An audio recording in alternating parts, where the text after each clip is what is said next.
Hey guys, it's PokeDude, and here's Misaki, and welcome back to Fate Stay Night. So last time, a lot of stuff happened. Caster almost killed Shiro. Archer saved Shiro, then almost killed him. Caster killed Ryder, and now we're gonna hopefully try to figure out who Caster's master is.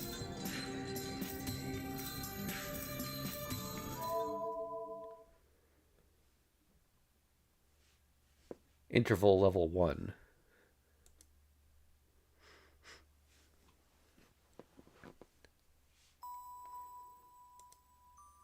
Um,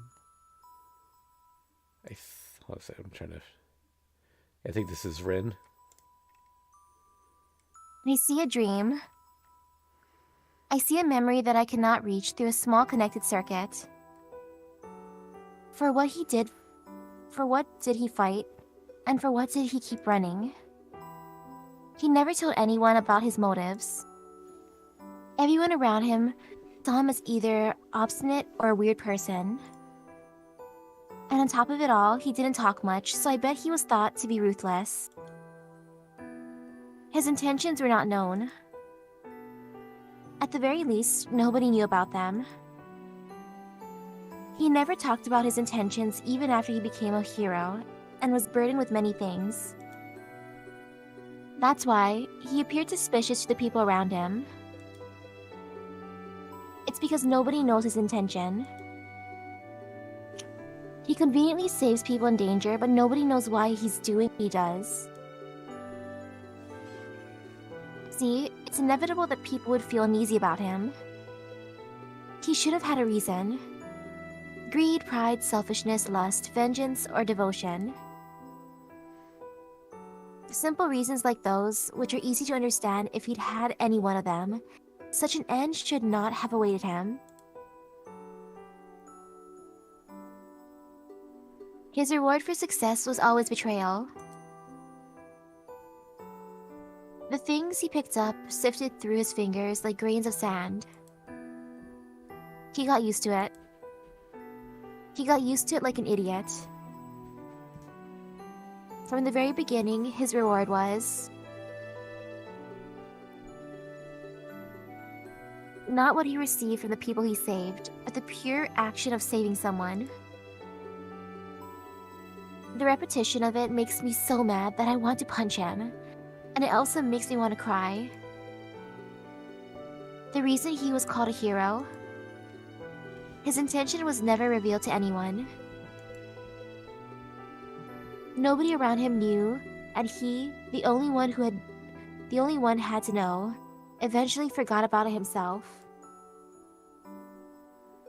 That is why I shed tears in spite of myself. To the miracle in that long, long path between the start and the goal, where what is right or wrong is not definite. He never strayed from his original goal. And the end comes. An excellent savior is only trouble for everyone except the ones he saves. He knew his limits and the vastness of the world. He accepts what can be saved and what cannot be saved. That is why he at least wanted people within his sight to be happy. Many scorned it as hypocrisy and as blind idealism. There were more enemies than allies, and he died at their hands. So this is not a place in this world. This place is the end of him. The illusion he saw on the verge of his death, the only pride he had within himself. The hero that used the scenery as his weapon falls into his own darkness in the end. The hill of swords that he reached. His battle topped this hill, surrounded by rusted steel without a wielder. He is still alone.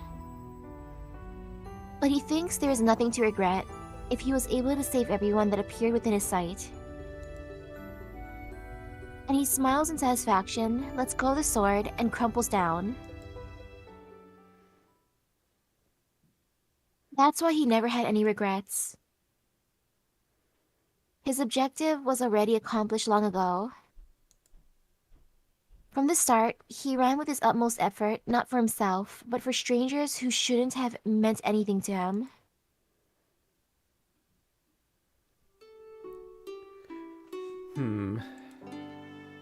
I rub my drowsy eyes and get up. It's 5:30 and the same time as always. I don't feel sleepy, so I guess I was able to sleep well last night in spite of everything. Man, I guess I'm pretty simple-minded. I grumble while getting out of the futon and changing into my uniform. I can hear a faint breathing if I strain my ears. I feel Saber's presence on the other side of the sliding door. Ugh. The instant I wonder what she looks like when she's sleeping, my head blows up. Breakfast. I'll go make breakfast. That's good. That's good.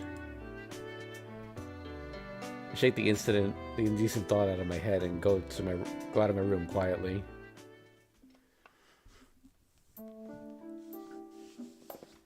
The breakfast table. My expectation that it would be a quiet breakfast considering what happened yesterday. And what do you think the doctor said after that? He said, "You have an extraordinarily healthy body, so why don't you donate some blood while you're here?" Man, I'm a patient too. I'm not going to such a place ever again. Is totally destroyed by Fujine, who is more energetic than usual. In terms of horse racing, this development is the dark horse, but something tells me this might have been the likely outcome. Oh, I want more miso soup. Can you leave the onions out? Alright, so what happened after that? I heard all the students were taken to the hospital. Did they all regain their consciousness? Yeah, most people should have recovered yesterday. The ones on the fourth floor, the first year, seemed like they were just sleeping, and some second years lost their memory of the incident. The third years, the ones on the second floor weren't too bad, but the ones on the first floor... Fujine looks down as though it's difficult for her to talk about. I feel bad. Fujine has gone to all the hospitals in this town. She's just seen what kind of conditions the students on the first floor classrooms were in. I'm sorry, I'll stop talking about this. So the school is starting as usual? Yep, but since the third years can start coming to school voluntarily soon, they said people who are not feeling too well don't need to come to school. I bet most of them won't come today. I see. Then it'll mostly be first and second years coming to school today. Hey, Fujine, who in our school is connected with the Ryudo Temple? Wouldn't it be Issei-kun? He's a successor of the temple, right? And your friend, right? Yeah, no, forget what I just asked. I put my bowl down while I look up at the ceiling. The only one connected to the Ryudo Temple at our school is Issei. But it's too soon to decide whether he's a master, and most of all, I don't think he is a master.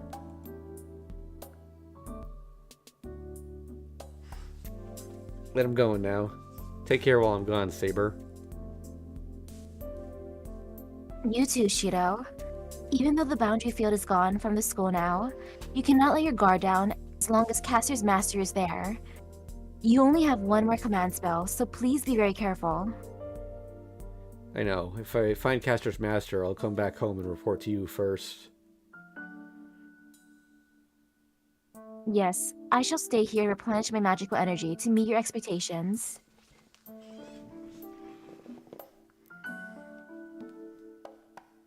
Saber sees me off.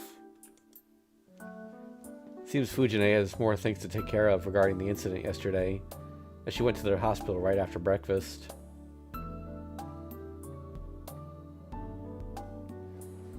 The school doesn't look any different even after such an incident. It's 7:30 in the morning and the school gate is filled with students. The students are talking about what happened yesterday, creating a rather noisy scene. So, in the middle of it all, in front of the school gate is Tosaka, standing there like an angry devil. I have a bad feeling about this. I have a bad feeling, but I can't sneak past her since she's in the middle of the road. Yo, good morning, Tosaka. You're early today. I stop and greet her. I think Issei's suspicious. Whoa. First thing she says is straight to the point. What do you mean by suspicious? Caster's master. Caster's at the Rito Temple, and Issei's coming here from the Rito Temple. There has to be a connection here. There's no connection. It might just be a coincidence. I try to defend Issei. That can't be true. Look at the mountain gate to the Rito Temple has been closed for the past few weeks. No outsider can come in, and Issei's like the only one who comes out of from there. If he's not suspicious, everyone would be a fair call. Hey now, you say nobody comes out, but don't monks usually stay at the temple? You idiot! How outdated is your knowledge? There's no way monks can live without going to beg nowadays. Wow, that's a big prejudice. If Issei was here, I'm sure the secret feud that lasted for 2 years between them would have settled right here. But that's not the problem. It's important to protect Issei, but I should worry more about our surroundings. We're at the school gate. Students coming to school are all around us, and they're all paralyzed at the disgraceful behavior of the school idol, Tosaka Rin.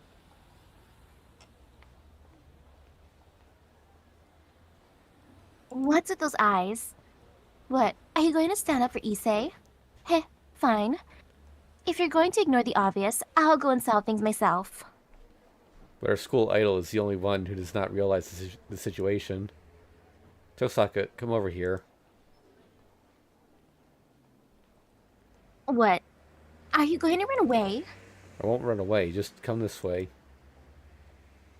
I drag Tosaka by her hand.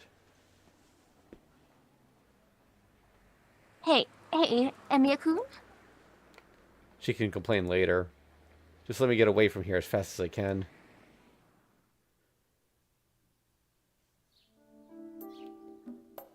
Morning practice must be cancelled because of yesterday's incident at the archery range is quiet. Phew. Good. We won't attract attention here. So the remaining problem is Tosaka, who's glaring at me silently. I know what you want to say. I know, so don't make a face like that. I don't know what to do if you sulk. I'm not sulking. Ugh. My mind is stunned at the lightning comeback. But I have to deal with her calmly. Issei's life is on the line. Knowing Tosaka, I bet she would do something reckless to test Issei. Don't try to deceive me. Cassie's space is at the Rito Temple, and Issei's coming to school from the Rito Temple. Why are you ignoring that fact? Tosaka yells at me. She's right, but I just don't think it's Issei. What? Do you have any objection? But I'll die before Issei if I give her such an ambiguous answer. But I can't leave Tosaka like this, so I'll have to try to convince her somehow. Alright, you say Issei's suspicious no matter what, right? Right, you're not able to tell, but the Rito Temple is really strange right now. It's true that Cassie's base is there, but the distortion is too big, and there's too much being collected. Collected? You mean the magical energy sucked up from the town? No, it's nothing. So don't worry about it.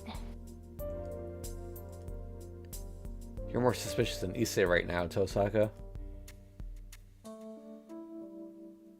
Anyway, he's suspicious because he's coming here every day with such a cool face from such a place.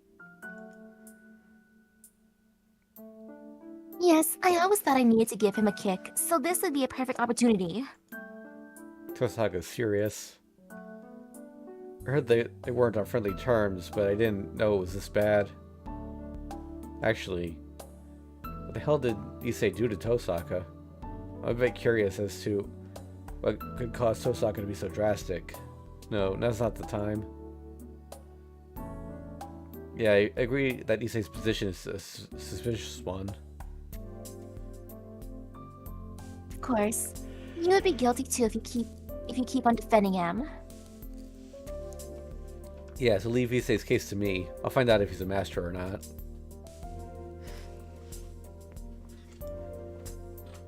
Whoa. Looks like she doesn't believe me at all.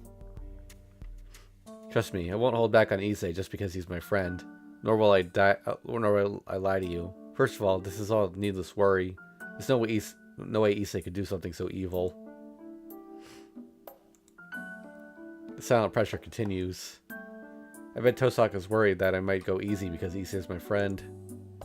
Her doubt is only natural, so I just have to endure it. I have to get her to believe in me.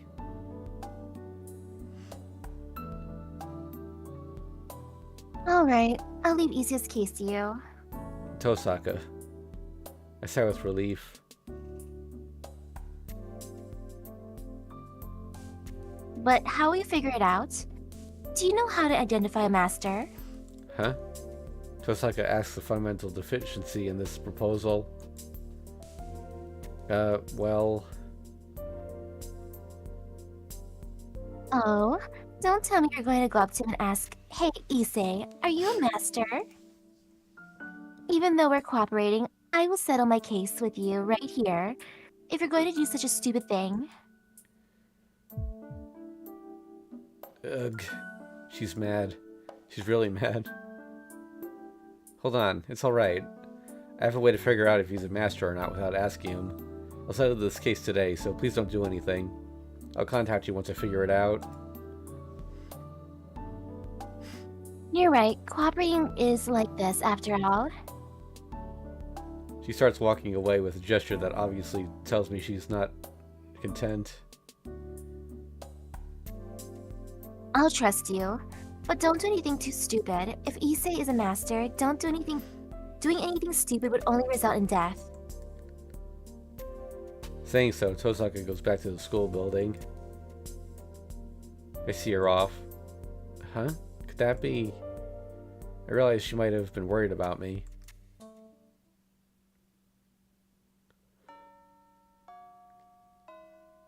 It's lunchtime, so I go to the student council room. Excuse me. I call out and open the door. Oh, you're going to eat lunch here today, Emiya? He says he's eating lunch by himself inside. Good, this is convenient. How is it? How did yesterday's incident turn out? I sit down at the table and start talking casually. It's still unexplained. They're saying something about there being chemicals in the empty classroom on the first floor. That's the reason they came up with after searching through the school all night. He must be unhappy and starts biting a tough-looking carrot.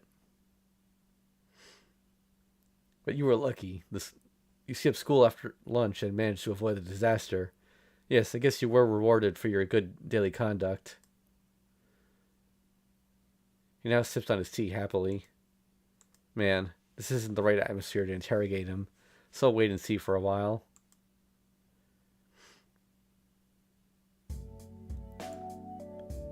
Huh? Suddenly I notice the lunch break will be over in 5 minutes. What's wrong, Emiya? Did you come up with something? No, but I remember something. This isn't the time to be leisurely eating lunch. I quickly wrap up my lunchbox and turn to Issei. I have a bad feeling about this. Please do not ask me for money. I don't have any, even if you want to borrow some. I get up from my chair. I don't have time. I'll take a deep breath. We say, don't ask questions and just take your top off.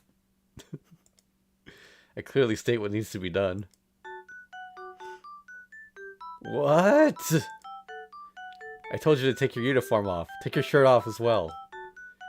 It's not any good unless you're naked.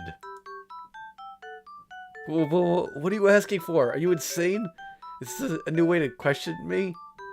No, do I have to do this now? Yep, this is urgent. Just take off your top. It'll be too late when school ends. I attack Issei. Whoa, stop it, you fool. Are you really from a family of warriors?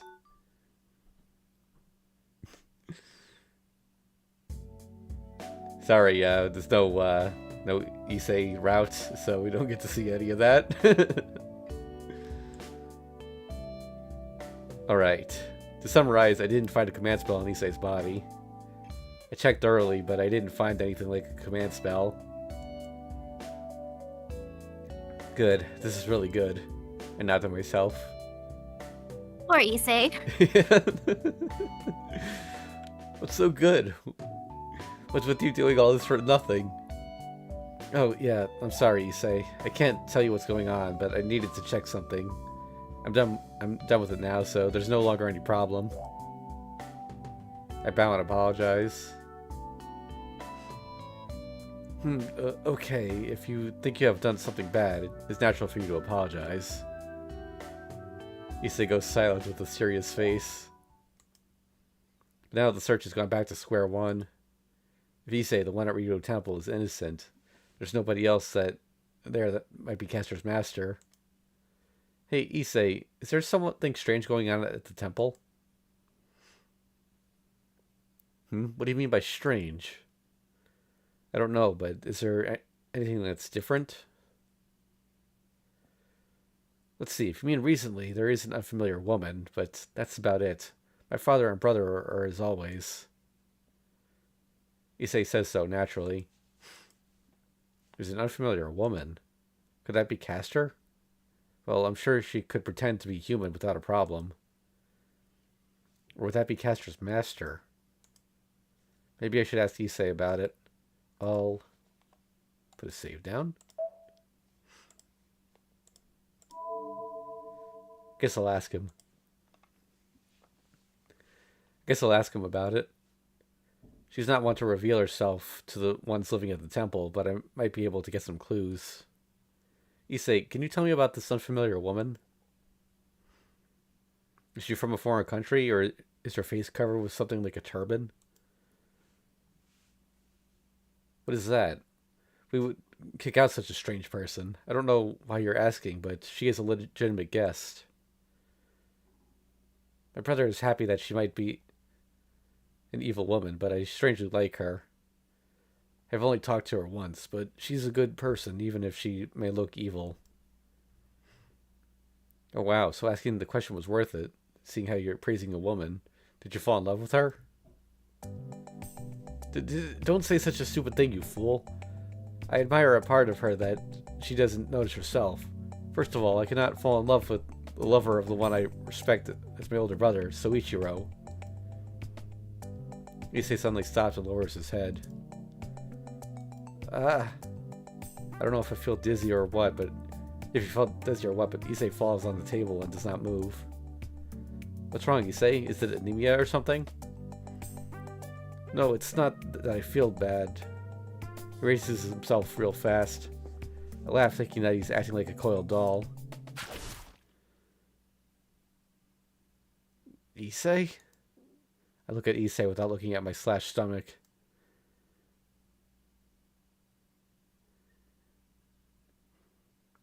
Okay, I think that's supposed to be Castor talking through him, so... You fell for my trap. The order I implanted into this human functions only when he meets someone who inquires about me. I hear someone else's voice from Issei's mouth. When I realize that voice is of a servant I met at the Rito Temple. I do not need this doll anymore. The knife in Issei's hand is stabbed into Issei's neck. My mind fades from too much blood loss. The wound reaching my organs is not causing my consciousness to fade. My brain that wants to deny the scene in front of me freezes my consciousness. Issei falls down before me, not knowing what went on. I collapse onto the floor from my knees. I did not hold my wound, and I blankly stare at my friend, who is now a corpse. Dead end. I'm sorry for suspecting you, Issei. Well, did you catch what he said, though? This mysterious woman is Soichiro's lover? Gosh darn it, brother. No, Soichiro was was Kuzuki's name. Oh. Remember?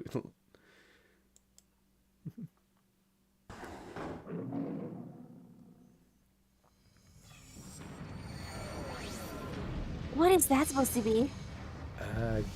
Gainax, I think. The animation Yeah. studio. God, bomb. Yeah, Ragnarok. What are they doing to the dojo?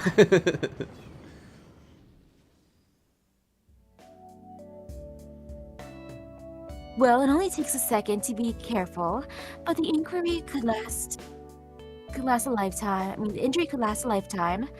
How was this dead end that teaches you it's not good to ask just anyone?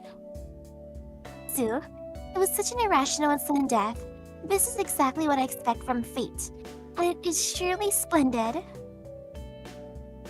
Yes, but we cannot forget about the sacrifices. Let's give Ryuro-kun a 3-second silent prayer. Osu, the 3-second part is great, Master.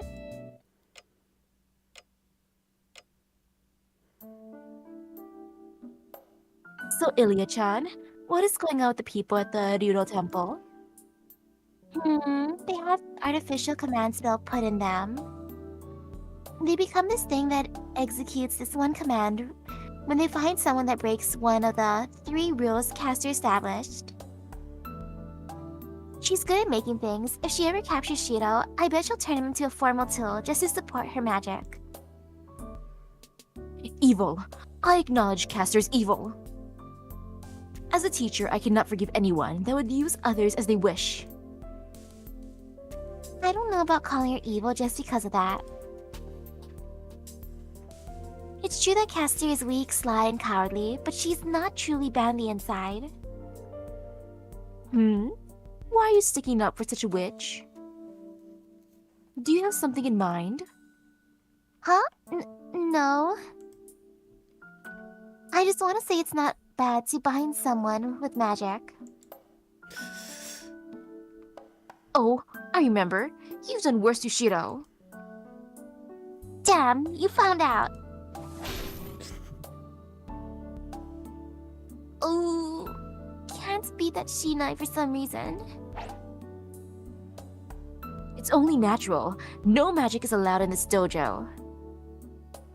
You have to bring in a wild lion or a modern weapon to beat me. Have you repented of your actions?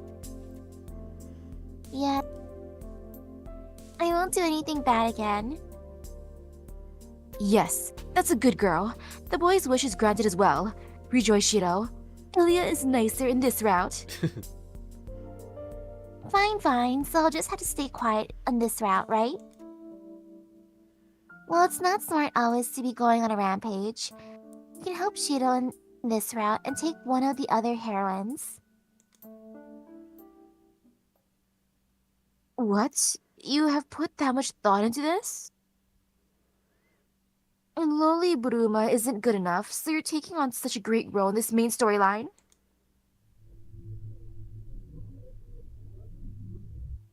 Ilya, she's a scary child.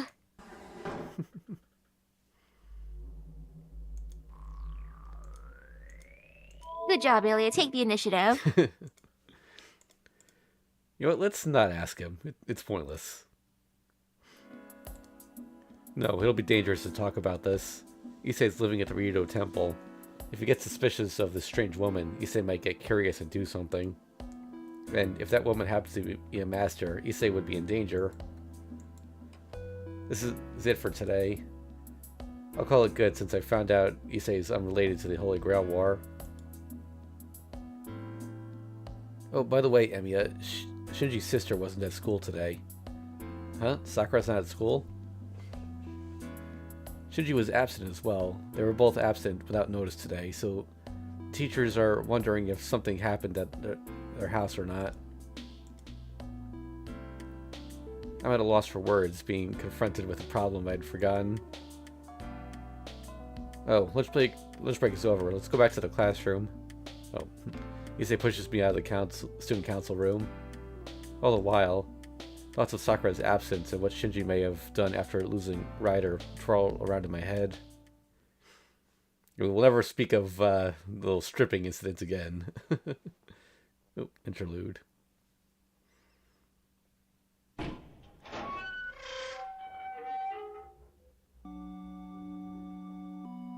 It is a sound like hitting steel. I think that's Shinji. Just based on the context, but Yep. Okay. He arrives at the place, breathing heavily. His footsteps are loud and the rhythm is unsettled. He leaves the door open and staggers forward, as if pulled by his falling body. He looks around. The church is empty, with the morning service already over. The only light is the sunlight coming in from overhead. The silence creates a solemn atmosphere, and the stopped space creates a clear silence. This is like a heresy in it all. He is. I mean, he is like a heresy in it all.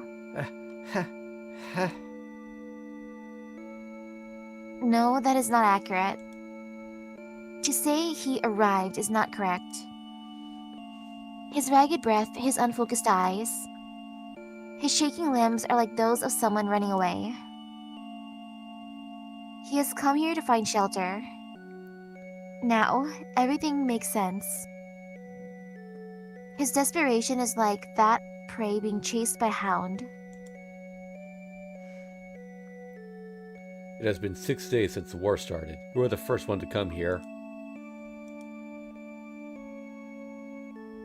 He straightens his body that's about to fall onto the ground.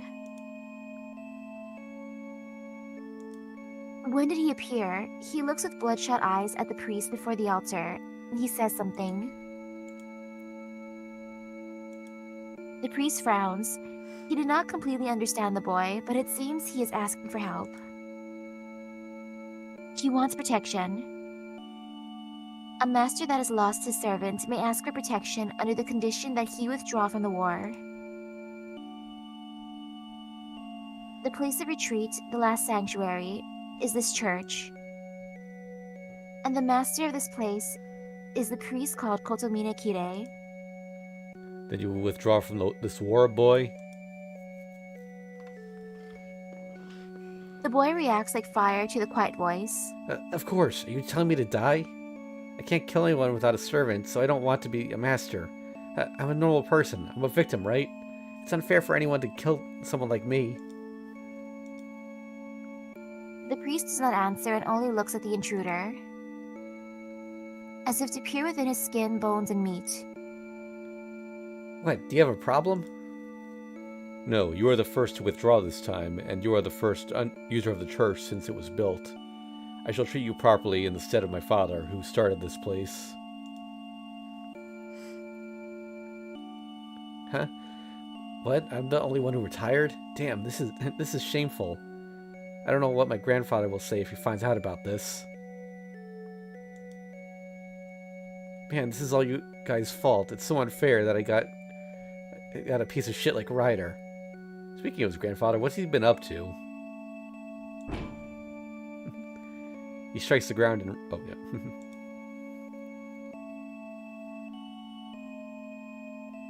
Oh, yeah. He strikes the ground in rage. The sound of the punch echoes like a bell, and the priest smiles with great interest. So, Ryder was useless? Right. Man, she was so only useful as a woman. Damn, she died so easily even though I did so much for her. Another servant who would have been so much more useful. Oh, but I did well. I did as my grandfather told me, and everything was set. But they all got in my way. It was 2 against 1. There was no way I could have won in a situation like that. Yeah, it wasn't my fault that I lost. It's just the difference in quality of our servants. But they were so elated with their victory. Shinji, this is what's called a skill issue. And he crawls on the ground. He hits the floor, grieves his misfortune, and reflects his obstacles. But his resentful voice disappears quickly. Hatred of his level cannot break the silence in this church. Damn. He repeats his agony. In the midst of it, tap. The priest's footsteps echo through the room as if to break the frozen air.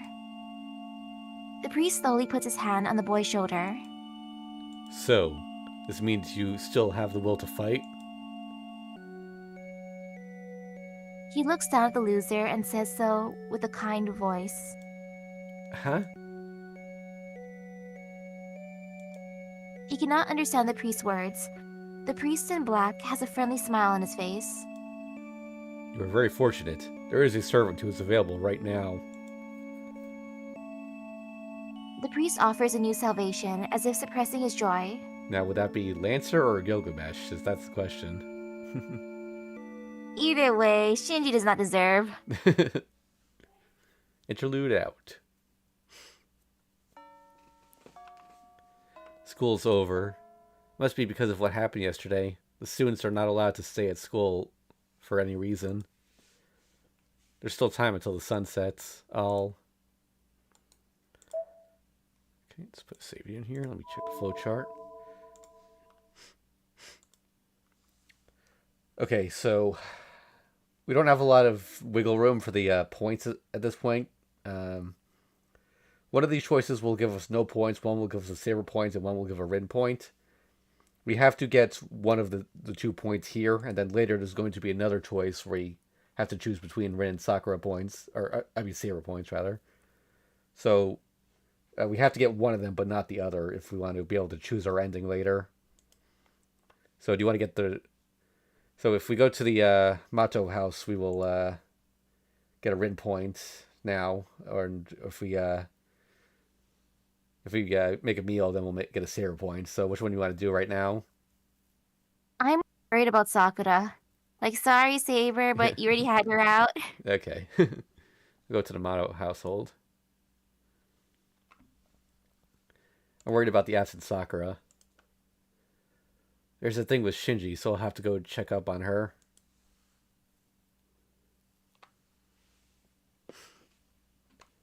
I went back home once to leave my bag before I came back to town. Sakura's house is on the other side of the intersection, on the top side of the residential district. It's about as far as the distance between the intersection and my place. I go up the hill that's unlike the Japanese-style residential district. Then... in the distance, I see a familiar face in front of my destination, Sakura's house. Tosaka. I confirm one more time. Flashy red clothes. That alone captivates my eyes, but her lower half is black as if to emphasize the red color. She must be matching her black hair. The clothing suits the lively Tosaka. Something thumps. Shut up. Something thumps twice this time. Damn, shut up. I'm busy right now, so be quiet. Thump, thump, thump, thump. Damn, it's not like a taiko is at a fair. Who the hell is it? It's me, I calmly answer. It's my heart that's making the noise. My calm heart suddenly started thumping like it's about to explode. It does not need to be said what caused it. Basically, Miyashiro has never seen Tosaka ridden in plain clothes. I can't imagine what I look like right now. First of all, I can't explain why I'm like this. I just saw her plain clothes. I just saw her in something other than the school uniform. What the hell? Man, what's up with me? I don't have any composure. First of all, Tosaka is my ally. She trusts me and is cooperating with me. So I have to answer her trust. Hey, Tosaka. I call out to her. Tosaka sees me, gets surprised, and starts looking around. Tosaka, what are you doing here? I go near her. Huh? I have no time to resist. Tosaka grabs my arm and pushes me into cover. Ouch, I scraped my back. What are you doing, Tosaka? Be quiet. She sounds tense. After that, I feel something outrageous on my chest. I don't remember this CG. Then again, I might never have made this choice before. But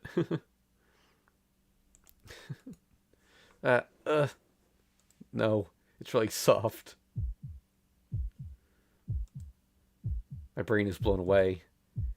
My heart that I calmed down earlier started beating like a drum.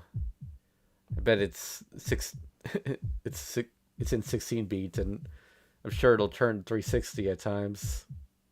This is Tosaka. Hey. Jeez, just be quiet. He'll hear us if we're loud. What do you mean? We'll be seen by him. Go back a bit more. We can't hide like this. Tosaka pushes her body onto mine. It feels like a firm piece of meat being pushed onto the cutting board to make it flat. But breasts, Tosaka, breasts. I think I'm saying a very dangerous thing, but I can't comprehend myself.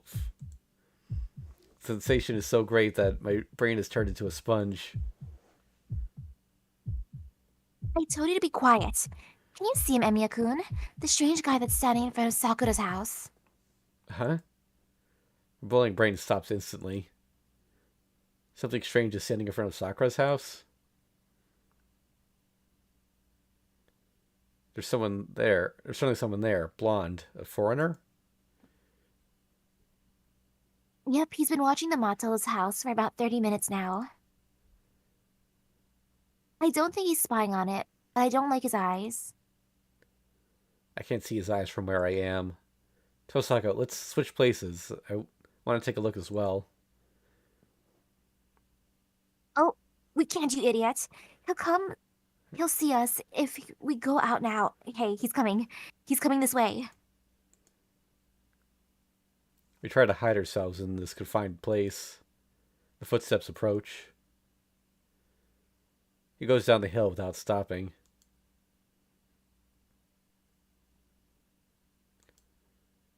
What was that? I think he's a normal human being. He feels real, and he's a legitimate human with form. But I still feel something weird. I don't know who he is, but our lives will come to an end if we follow him. He's so ominous that I could declare so. Is he the guy that was talking to Sakura before? Oh no, oops, yeah. Yeah, is he the guy that was talking to Sakura before? Tosaka murmurs, with Sakura?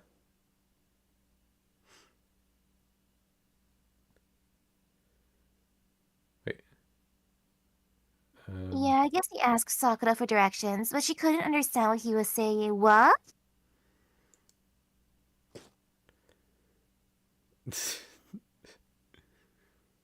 What? It's her. Why are you here? Tosaka jumps out of the back alley as fast as Lancer. Well, that was my question, but you took me and shoved me in here like a package or something. I explained exactly what happened to her. She must have understood as Tosaka stops right there. It's good she stopped, but she's now glaring at me silently. Oh, that pisses me off. I also went into a panic because of the sudden event. It's not fair that she's the only one who can make a face like that. She shouldn't have done that if she didn't want to. Damn, I feel stupid for getting all embarrassed about it. By the way, Tosaka, Issei has nothing to do with all this. I said so while turning away from her. Huh? What, you already found out? Yeah, Issei's not a master. Well, it doesn't matter if you don't trust me. Huh? No, that's alright. You're not a person who can lie, but I bet Issei's innocent if you say so. Tosaka speaks plainly. Damn, I lost. I sigh. I feel stupid for getting angry if she replies like that. And most of all, I've cheered up hearing her say that.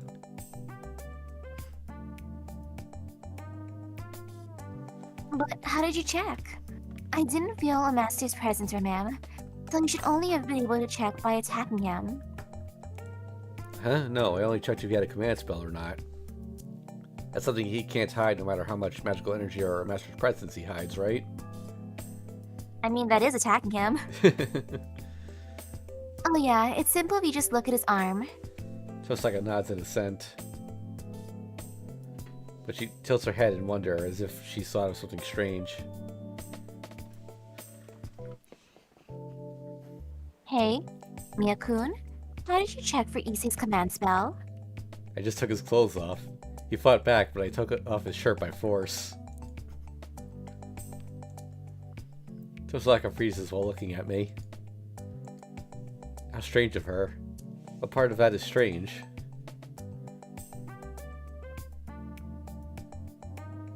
The Mato household is quiet. Shinji isn't here and Sakura doesn't seem to be here either. I'm wondering what to do now.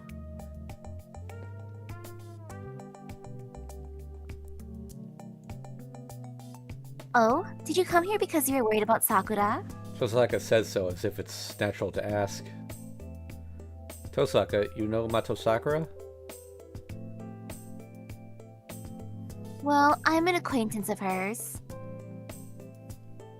The students in the archery club are all in bad condition, so they've been transferred to the hospital in Shinto. That's why Fujimura-sensei is running around, right? Then what about Sakura? She's sleeping in the hospital right now. Oh, I see. Wait, what's with the evil smile? Nothing. But yeah, you should be more worried about the person who comes to help you, rather than contacting me. Oh, I think I'm beginning to understand you now. Tosaka smiles meaningfully. It's really humiliating, but... Tosaka, why do you know Sakura comes to my place? Oh, I found out when I went to visit the archery club. It's not like I'm stalking you. I'm friends with the Captain Mitsuzuri-san, you know? With that, Tosaka starts walking up the hill. Tosaka, are you going home? Yeah, it's meaningless to stay here, and we need to restart the search for Castor. Let's share our ideas tomorrow. Tosaka says goodbye and casually leaves. Then... she looks at me seriously from a distance. Tosaka? I have to say something. I want to ask you. I have something I want to ask you. Tosaka murmurs while looking away. Fine, what? This is a what-if question. What if someone is sent for adoption without any regards for their will? How do you think that person feels while they grow up? What does she mean with that question? A child that's adopted with no regard to their will. Life with their previous life is all thrown away to be adopted by a complete stranger. People say children cannot choose their parent. Children who are raised by a stranger after they are born and how they might feel. And Mia-kun? I get myself together. Why was I so sentimental? I don't even need to think about this question. I don't think it's a big problem. If the place they're adopted to is a good place, I'm sure the person doesn't have any complaints. I'm sure there'll be some complaints if it's a bad place. All children are like that. I see. You're right. Why am I asking such an obvious thing? Tosaka waves goodbye and goes up the hill. Tosaka's house is in the opposite direction from mine. Well, I have to get back to my house before it gets dark. So that's our first big hint about their relationship.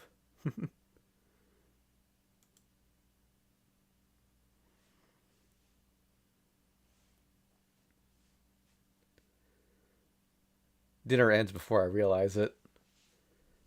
I came home, trained with Saber in the dojo. Then Fujine came home and made dinner.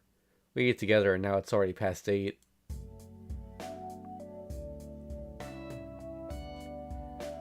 Could you be a famous swordsman in your country, Saber-chan? Shido's been like a different person ever since you started teaching him.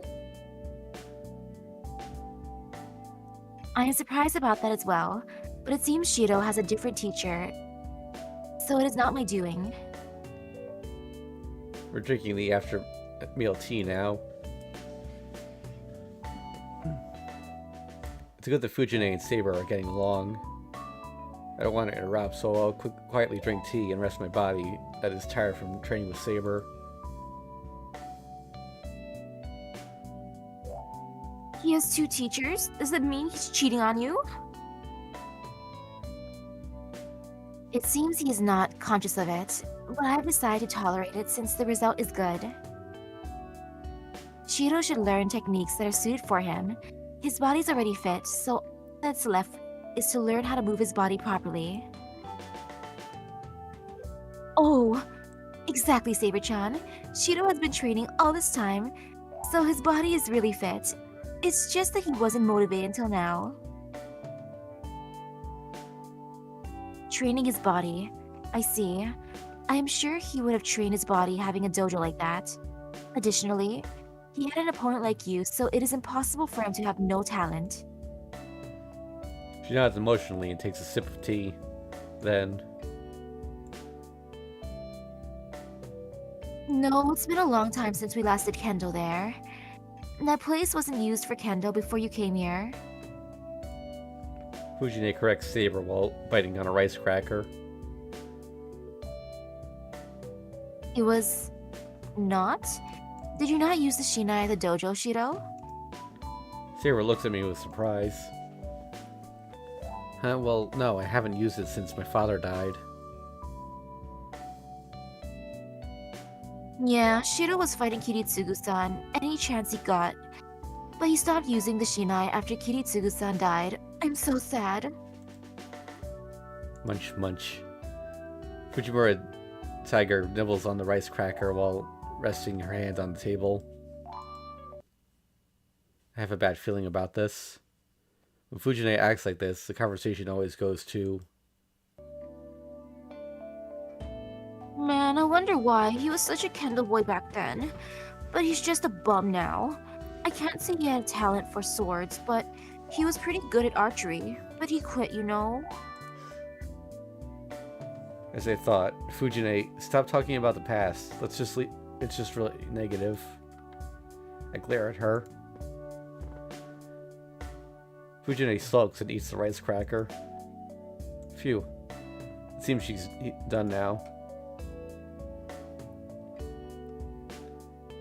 Oh, Shido's childhood, huh? Gah. So why do you have to bring the conversation back up again, Saber? What? Do you want to hear about it? Yes, I'm curious. Alright, then I shall tell you about them. Morale of The Fujimura... moral... The morale of Fujimura Taiga's army goes up due to the reinforcements brought on by Saber. I guess it can't be helped. I don't want to interrupt, so I guess I'll drink the tea silently. I'll carry on my original intention of resting my body. He's really twisted now, but he was really cute when he was a kid. He never doubted anyone. And he would do everything you asked him to do. I see. But he had a stubborn side to him, and he rarely changed his mind once he decided on something. I guess he was the complete opposite of Kiritsugu-san in that regard. So Kiritsugu was the opposite of Shido? Yup, Kiritsugu-san was the kind that accepted everything. He thought that good and evil were different for each person. He took life real casually.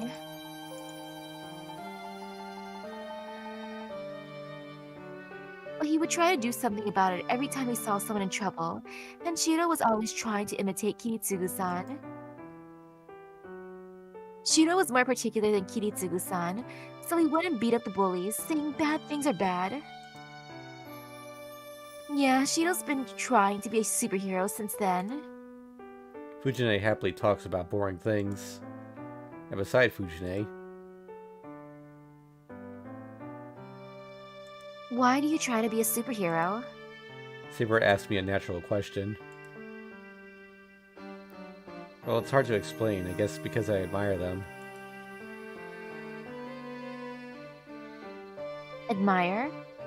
You admire superheroes? I guess so. It's embarrassing if she says superhero outright. Why is that? Well, I realized at that moment, there's no reason. Shiro has admired superheroes since he was a child. I kept on running so that I could be of help to people, so that I could help people who were sad. That does not change even now. But the reason behind it, why did I try to be of help to people?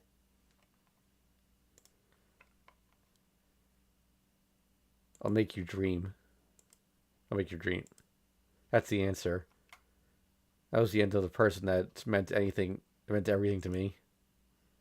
He died peacefully because of a simple statement I made. I want to protect that trust he had in me, even after he died, so that he would be able to rest in peace. But is it really the right reason?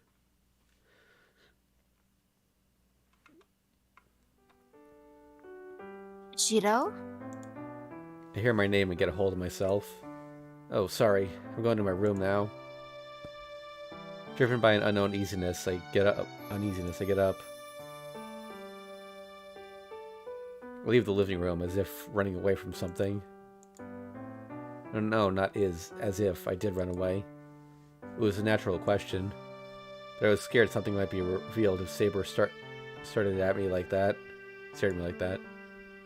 Why? What am I scared of? An uneasiness that I don't understand myself. Shapeless fear and attacking nausea. I hurried to my room, bearing the headache.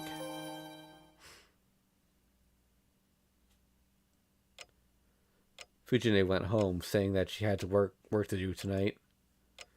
Saber is sleeping in the room. Saber is sleeping in the next room like yesterday. I can't sleep tonight either, so I stare into the darkness. It's not that I can't sleep because I'm conscious of Saber. Why do you try to be a superhero? It's because of those words. That question is still in my brain. She asked me why, and I answered because I admire them. It's obvious why I ran away right then. Because if she'd asked me why I admired them, I wouldn't be able to come up with an answer.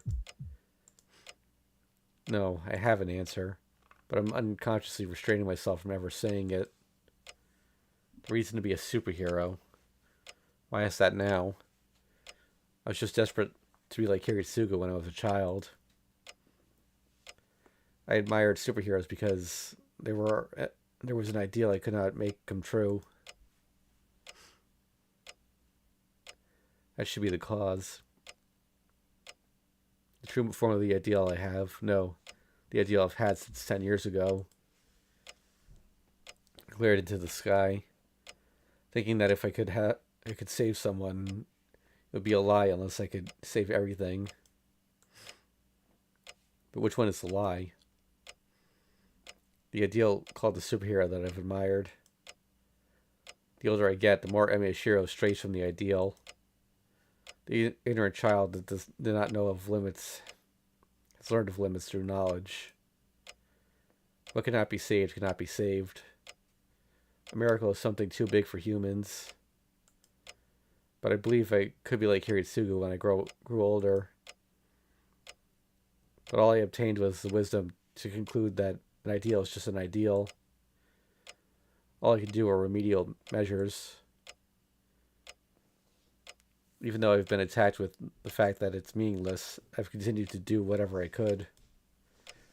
Thinking that it's good enough if one person is saved by my actions. Even though my objective is to save as many lives as I can. I've lost a lot of things on the way, but I continue so that I wouldn't lose. Even if I'm battered by reality, I can't keep standing if I don't accept the loss, even if I'm only bluffing. Not ideal. The ideal is not to hurt anyone. Not to hurt anyone is beautiful. I'll make your dream. Yes, I just thought that. If nobody was going to do it, I would inherit his dream myself. That's why I must become a superhero. I have to succeed Kiriksudugu and protect what he admired. If I can create no victims, and if everyone can keep living peacefully, how good would it? Such a thing does not exist anywhere in this world. Shut up. You never know until you try. I desperately reject the words that come to my mind. He told me to drown in my ideals and die. Those words are ominous, as if correctly predicting Emiyashiro's end.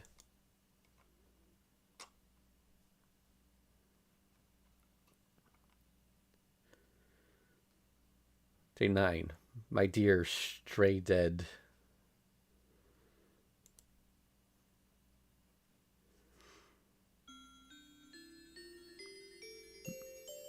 This is written again, I believe. And I see his dream. The memory of the man who was set up as a hero. The story of a knight who was understood by no one. It was a simple story. In short, there was something wrong with him. He had some power and he had some ambition. But he used his powers at the wrong places from the beginning to the end, and he died. It's only natural. Power exists to grant your own wishes. Compassion does no good for others. Hide says so often, but everything is balanced because everything you do comes back to you. One gets angry because actions circle around to create more energy. But not having that means never being replenished. For example, if one lives for others and not for oneself, I'm sure one would run out of power right away. If there was such a thing as disposable money, it's what it would be like. It'd be used by strangers and it'd only disappear after it's used. Easy to take advantage of it, and that it'd be used is already a given. That's why in the end, he saw many betrayals and his life was ended by someone he saved. It just makes me mad. I want to question him why. He worked hard to put in great effort even though he's an ordinary human being, and he managed a miracle with his own blood. And his compensation was betrayal and death. It's not even a joke, but he died satisfied. I have no intention of commenting on someone's life, but I can never accept that one thing. That's my impression of the dream I've seen a few times now. I usually wake up here, but it seems the dream continues today.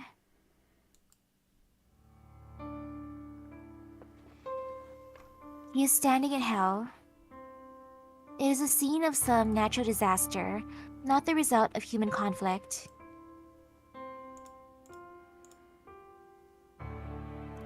Wait. Let's make a contract. I shall give you my life after my death. I would like the compensation now. He leaves the words of contract. After that, he changed as though possessed by something and saved people who could not normally be saved. Oh, so this must be how he became a heroic spirit. Seeing it this way, it's nothing much. I bet the people he saved were not even in the hundreds. He cannot be called a hero with such a number, nor would he be promoted to heroic spirit. But the number isn't important. The qualification of a hero, one who surpasses humans, is to be able to save those that are fated to die. It's an alteration of fate.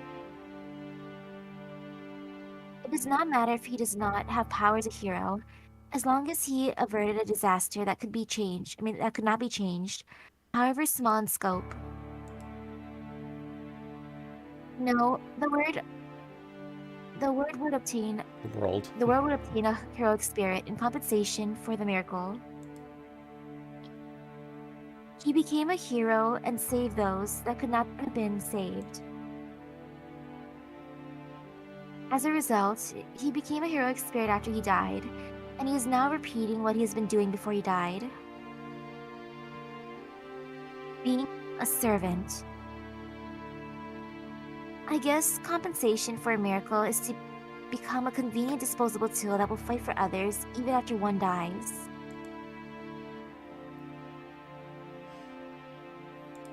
Heroic spirits, superior spirits chosen from amongst humans, the guardians of humanity. But they're not ones with free wills like the servants. Heroic spirits are guardians of humanity. Guardians who do not have a free will and are treated as powers.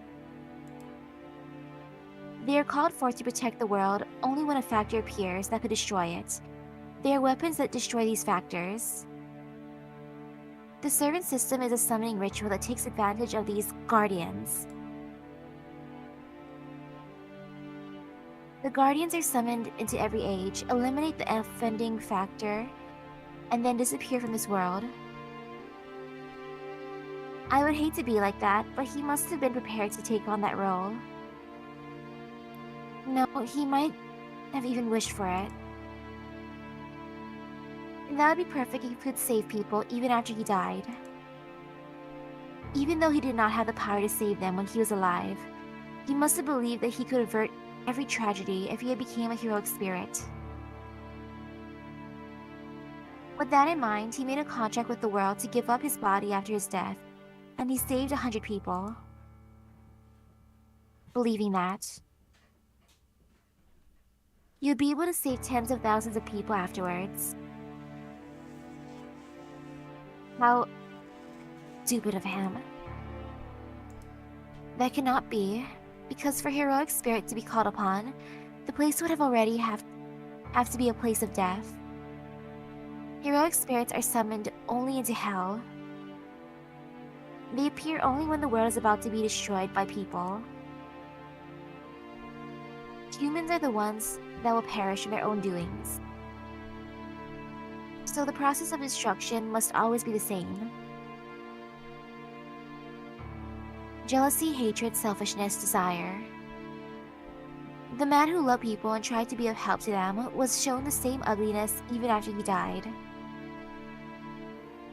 He was caught into such scenes and served his responsibility as a guardian. He killed and killed and killed and killed and killed. He killed everyone that was around him when he was summoned to save humanity as a whole. I don't know how many times he repeated that, nor do I know how many times he'll have to repeat that in the future. So there's only one thing I can say. He has been destroyed by many things. But in the end, he was betrayed by the only thing he believed in, his ideal.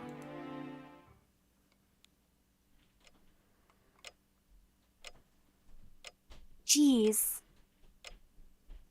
When I wake up, that's all I can say. My body feels tired and I cannot move at all. My mind is the only clear thing, and I blankly stare at the ceiling. I knew it, so that's his memory, huh? I sigh and stare at the ceiling. He could have told me that I might get a glimpse of his memory when I'm asleep because masters and servants are connected. If he had told me, I could have cut my consciousness so I wouldn't see such a thing. I'll get up. There are lots of things I have to do today. My body is heavy and my eyelids are heavier than steel. I curse how I'm not a morning person and start changing into my uniform slowly. But, well, I don't know if this is as I expected or not. But he used to be a lot. But he used to be a hot-blooded man. I don't know what hero he is, but it seems he was more honest before. Well, I guess it's natural to have a twisted personality if he led such a life and ended up like he has, even after he died. I laugh it off. My face in the mirror looks serious and about to cry, but I decide to laugh. Because I have to do so, or I won't be able to face Archer normally. So yeah, there they kind of explain the whole counterforce guardian mechanics. That's been mentioned a couple times in FGO. I get ready and drink the freshly brewed tea in the living room. I don't usually eat breakfast, so it's pretty quick. I have 15 minutes before I have to get going. This cup of tea is like a ritual I perform every morning to wake up my half-asleep body. Rin, how long are you going to be playing around for? But there's one fool that cannot read his master's mind. I'm going to relax until 7:30. I'll be late if I stay here longer than that. I'm not talking about school. I'm talking about the Holy Grail War. It's not bad to cooperate with other masters, but in your case, the partner you chose is too weak. Jeez. That again? Archer tells me to cut my ties with Emiya Shiro every time he gets. I told you I have no intention of doing so. You say so, but I think he's rather suitable. It's true that he's not much help in battle, but he's perfect as an ally. I think he would never betray me. Trust is usually established through tactics. I cannot trust someone without a reason. Look, he's not someone that will stay and win. If you were to choose an ally, Caster's Master is a smarter person. Don't kid me, Archer. Are you telling me to stoop so low?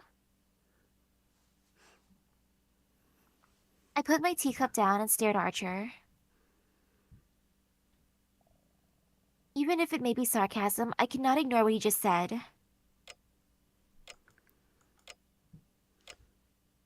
The air freezes. I am seriously pissed, and Archer has no intention of backing down. We stare at each other for a while. It is true that the caster is a heretic, but she is indeed like a magus. In that regard, you are not fit for fighting. If you are magus, you should put results over your wishes. It's useless being cynical. I won't change my policy. Man, what is wrong with you? You've gotten strange since you got to know Emiya Shiro. Where did that rationality of yours go? Heh. I realized that without having you tell me. But I can't help it. He doesn't have anything even though he's a magus, and is dangerously single-minded. It's unproductive to scheme against such a guy, and he's, Rin, what's wrong? Did you finally realize your own foolishness? Yeah, there is something wrong with me. But Archer, this is all because you showed me unnecessary things. What? No, forget about it. You're my servant, so I'm only going to do what I believe is right. I'm not as loose as Emiya Shiro, but I do have some things I can't give up. I won't give them up no matter who's telling me so. I say so with anger. And that makes me realize I don't feel any sympathy, even after learning about his past. I'm just mad at him. Humph. Here's your reply, Archer. I take it out on Archer and glare at him. The knight in red makes his usual gesture. I guess it can't be helped. It's the role of the servant to support his master when the master is not doing well. I shall look after you until you return to your usual self. And he answers with a reply that's neither a yes or a no.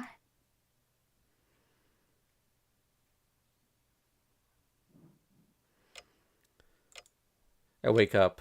I feel heavy, like there's a lead inside my head. What's this? I haven't been waking up very well recently. Didn't you wake up well just yesterday? Yeah. Is it because I have lots to think about or because I'm seeing strange dreams? Even though I usually don't see dreams, I think I've been seeing something like a dream recently. Well, they were beautiful swords. I see images of swords in my dreams. In them, his short swords come up pretty often. Damn, yeah, I like them. So what?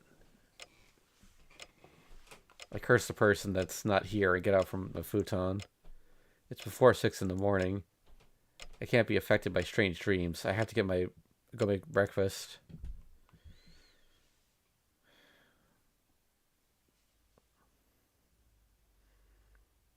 Saber sees me off as I leave the house. I'm getting used to this lifestyle, and the morning passes by smoothly. I don't see Tosaka at the gate. Since the only suspect we had is Issei, turned out to be innocent. I bet she's busy running around gathering information. Wait, it's not someone else's business. I have to investigate as well. But how will I do that? I guess Tosaka's investigating the people at school, so I guess I'll investigate the building. Maybe you should try asking Issei about the mysterious woman he mentioned. Well, life's not convenient enough to let me notice anything I haven't noticed before. I searched the school using all the breaks I had and the first half of the lunch break, but I wasn't able to find anything strange. I don't know what you were up to, but good job on your work. You must be done eating already, as he greets me while reading an old poetry book. Thanks. I'll get some tea since I'll be eating here. Oh, where's the teapot? Oh, it's here. We only have kelp tea, but is that alright? What? I'll just take water. I can't take the muddling feeling of that tea. I see. Then I shall go get some green tea from the teacher's office tomorrow. I leave the laughing Issei to himself, pour some water into my cup, and sit down at the table. Itadakimasu. I clap my hands together and open my lunchbox. At the same time, someone knocks on the door. Huh? There's someone at the door, Issei. At this time? Issei slowly goes to the door. The visitor is Kuzuki, the one in charge of the student council. I see Kuzuki-sensei a lot here, but I bet Emiya is in the student council room a lot from his point of view. I silently eat my chicken sprinkled lunch. There must not be anything important today, as Issei and Kuzuki-sensei are just chatting. Munch, munch, munch. Sensei, it's almost time. I see. Sorry to take your time. I think you know without having it said, but I do not forget to lock this place up, and make sure you leave school on time. Yes, I know. Kuzuki-sensei leaves, and Issei comes back in a good mood. Wow, I just saw something rare. It's really rare to see Kuzuki-sensei chatting about meaningless things with the student. And with that shy Issei. Oh, they might get along since they're both stubborn, but it's still strange. Hey, Issei. What, Emiya? I've been wondering for a while, but are you on good terms with Kuzuki? Oh, he's surprised. No, it's fine if you don't want to answer. I just thought it was the case, so don't worry about it. Oh no, I just realized I haven't told you about it. It's only natural that we are getting along. Kuzuki-sensei is like a brother to me. Huh? Kuzuki-sensei is like Issei's brother? Hold on, what does that mean? I'm telling you that he's like my older brother. Soichiro, Kuzuki-sensei, has been staying over at my place for about 3 years. He's a naive person, as you can see. But he has a sincere heart. He's living under the same roof as me, and he's innocent. And he's someone I can respect as a person. It's only natural for me to respect him as my older brother. Kuzuki lives at the Ryudo Temple? Feels like I got hit in the head with a hammer. But I asked calm and asked Issei to continue. Oh yeah, you mentioned something about an unfamiliar woman at your place, right? Does Kuzuki-sensei know about her? She's more than that. She is his fiancée. We are letting her borrow a room until they hold their wedding celebration. A second shock. Issei, you wouldn't call her an unfamiliar woman in that case, right? I'm trying my hardest to object with a dizzy head. An unfamiliar woman is an unfamiliar woman. Even if she may be Kuzuki-sensei's fiancée, that is all I can say about her, as I don't even know her name. Issei stops the conversation as if saying he's angry. Anyways, this is something I can't ignore. Kuzuki Soichiro is coming from the Ryudo Temple, and there's a woman that is said to be at the Ryudo Temple. I hear Kuzuki-sensei's fiancé showed up about a month ago. If that's Castor, all our answers are right there. Bet you didn't suspect the teacher. Yeah, I did not expect him. I was suspecting Issei. Sorry, Issei. So that's what I heard. In the classroom after school, we don't even have 10 more minutes until we have to go home, but I told Tosaka about Kuzuki-sensei. What do you think? Considering Issei's case, I don't think we should suspect him just because he's from the Ryudo Temple. Kuzuki-sensei, huh? He's not even a Magus to start with, disregarding the fact that he doesn't have the presence of a master. I don't know if she's listening to me, as Tosaka is frowning to herself. He's not a Magus? That's good. I guess we can count him out in that case. Why? Someone as suspicious as him has to be a master. Well, I'm starting to get used to this, but I still can't keep up with Tosaka's thought processes. We'll ambush him tonight. I'll try pulling some strings so that he'll have to stay the night shift. So you be ready to. Hey, hold on. We can't do that. Get him on the night shift. Are you saying we'll fight him tonight? Of course, there's no guarantee that Kuzuki will come to school tomorrow.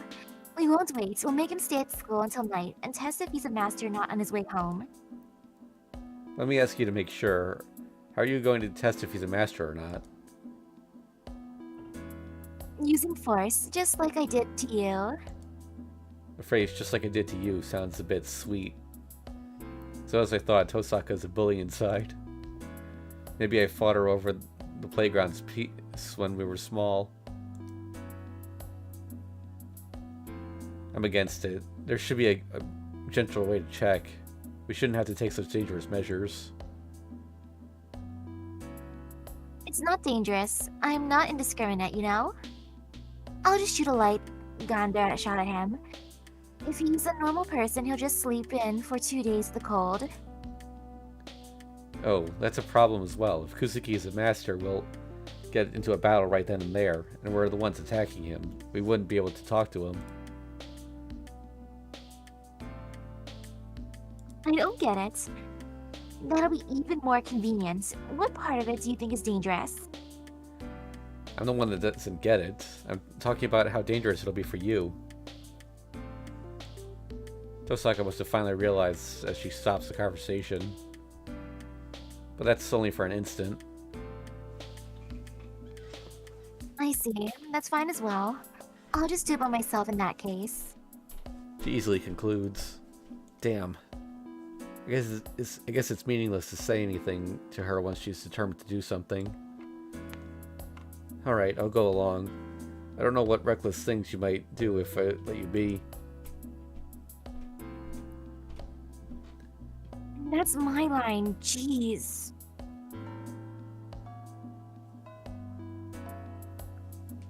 It's time to leave. We'll meet at 7 o'clock at the park below the bridge. We'll probably end up fighting, so you better be prepared.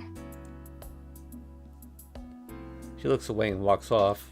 I leave the classroom after her.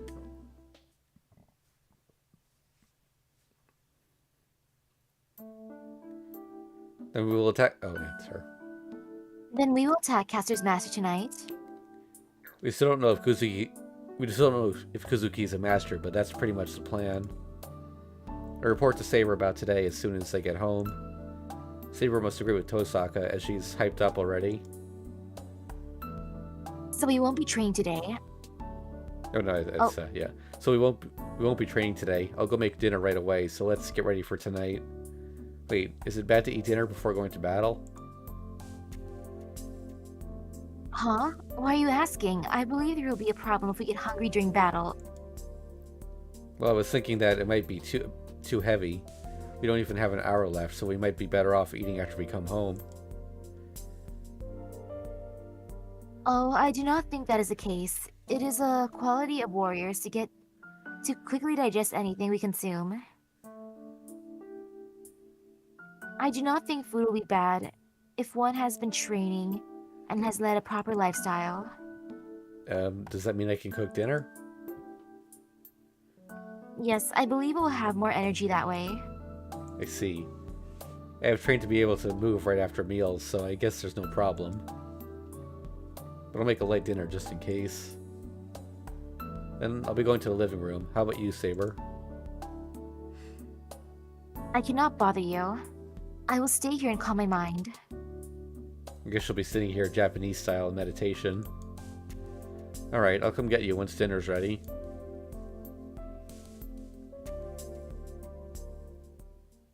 I leave the dojo. It's dark outside. We're meeting at 7. That must mean we'll be attacking Kuzuki-sensei about an hour after we meet. We'll have to fight if Kuzuki turns out to be a master. Castor is a wary servant. She would never give us another chance at a surprise attack if she found out her master had been attacked. Then we'll have to make sure to beat him if we're going to attack. I can't let my enemy escape, nor can I run away. No matter who it may be, Castor's master has to be defeated to stop Castor, the one attacking all the people in this town. If all goes well, we'll take away his command spell and he won't be a master anymore. But in the worst case, we'll have to try to kill each other. Well, yeah, I have to take a weapon. Weapon at my place, something I can easily put magical energy into, would be a wooden sword.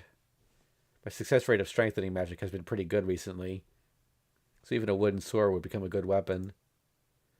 That's only in the case of normal battles. I'll need a better weapon if I'm to fight against a master or a servant. Should be greedy. Swords like his. I imagine what I saw in my dream.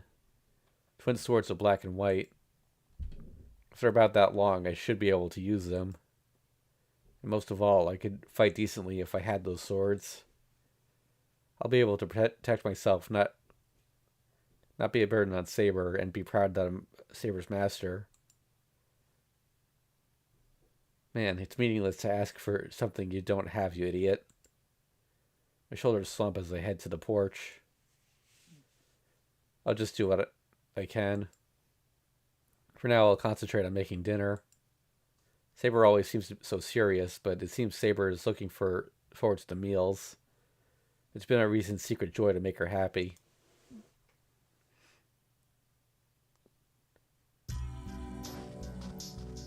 It's 7 o'clock. Tosaka comes right on time. Sorry to keep you waiting. I took some... Oh, wait. Okay, that's her line. Sorry to keep you waiting. I took time since I was getting the necessary things. How's your preparation? I show her the wooden sword bag. There's one wooden sword in here. This is about all the preparation I can do. Well, I guess it can't be helped. First of all, we have Saber for hand-to-hand combat. It might be that you'll just end up watching. Yeah, I guess I'll just back Saber up since she's here. Well, I can't think of a situation where I'll be helping Saber out. Lin, why is Archer not here? Then Saber asks with a serious expression. Huh? You didn't bring Archer, Tosaka? No, I left him at home. We're doing a surprise attack today, so we won't need him if we have Saber, right? To be honest, I don't want to let him see Caster. Tosaka starts walking. I don't know what she's thinking, but I guess we won't be getting Archer's help. Time passes. One has to pass this intersection if one is to go from school to the Rito Temple. It's already been an hour since we got here. The boundary field has been created here. It's over for scene, but the soundproofing is perfect. Nobody would notice even if a missile was shot here. According to Tosaka, it's so quiet around us. I guess it's because Tosaka's boundary field is working, but the town is too lifeless. It's already been 7 days since the Holy Grail War started. It seems the town is having its spirit slowly drained without anyone noticing. He's coming. Hide, Emiya-kun. I move to the wall. I can't even hear footsteps. I see a shadow under the streetlight. A tall and lean figure. The familiar figure is definitely that of Kuzuki Soichiro. Kuzuki passes us with his usual ordered steps. He's too defenseless. Suddenly attacked by the feeling that Kuzuki-sensei might be innocent. Hey, Tosaka, don't you think Kuzuki-sensei is innocent? Well, we'll find out for sure after we try. It seems Tosaka's in doubt as well. I guess she's still going with the plan as she points her index finger at Kuzuki. Okay, she does do the finger guns. Gander. It's a curse to reduce a target's physical ability, considered to be the simplest magic. Tosaka's Gander shot is more like a gunshot, but I'm sure she'll go easy this time. Are you ready, Emiya-kun? She murmurs. I'll still make it. There is a possibility that Kuzuki Soichiro is innocent. Isn't there another way to check if he's a master or not? Save here. Are you gonna strip him? I guess it's the only option. This gives us a win point. I bite my lips to bear the uneasiness. I'll have to bear it. If Kuzuki-sensei turns out to be innocent, I'll just have to remove the curse on him with all my power.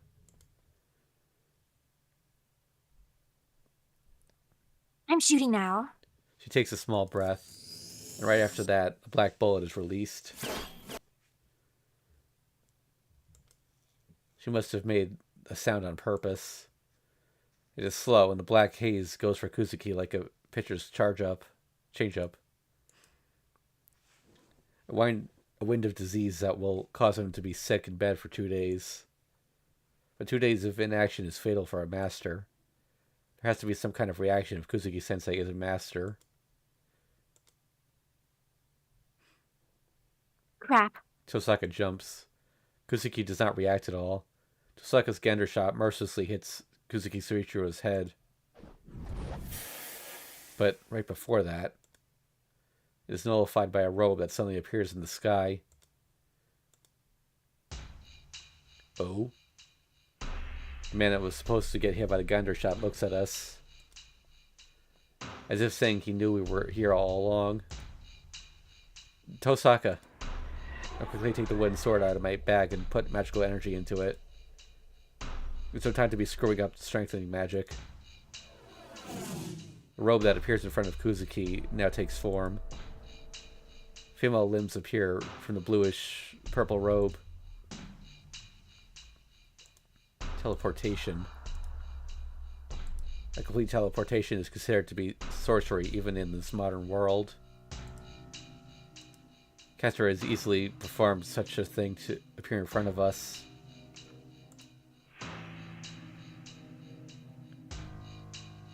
I have warned you, Soichiro.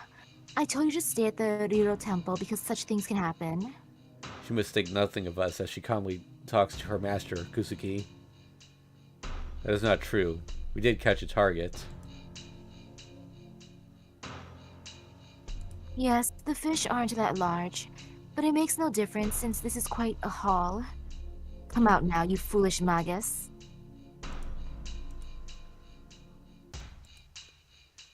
I guess running away would be hard now. No, if Castor and her master are here, all we have to do is fight them, even if this is the middle of the town. But before that... I think it's Castor. You're not coming out? That's too bad. I at least wanted to see what you looked like. I think that's Rin. Damn that fox. She should already know who we are already. Tosaka grumbles from her hiding spot. Castor must hear it. I will give you 3 seconds. I will do the same attack to you after that. She says so, pointing her hand in our direction. I recall what happened at the Ryudo Temple. She won't hold back. Knowing her, I bet she would destroy this whole area along with the wall we're hiding behind.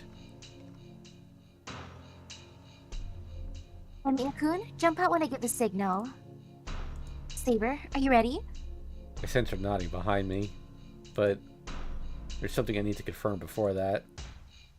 Sorry, do that later, Tosaka. Huh? I don't wait for her reply. I go out into the intersection with my wooden sword. Hey, Shido? Tosaka must not want to let me go as she comes out as well. Oh, this is unexpected. Do you understand your position more now, boy? Castor watches us with composure. Kuzuki is standing next to her. We're about 10 meters apart. No matter how I think about it, Castor's finger would be much faster than me running into them.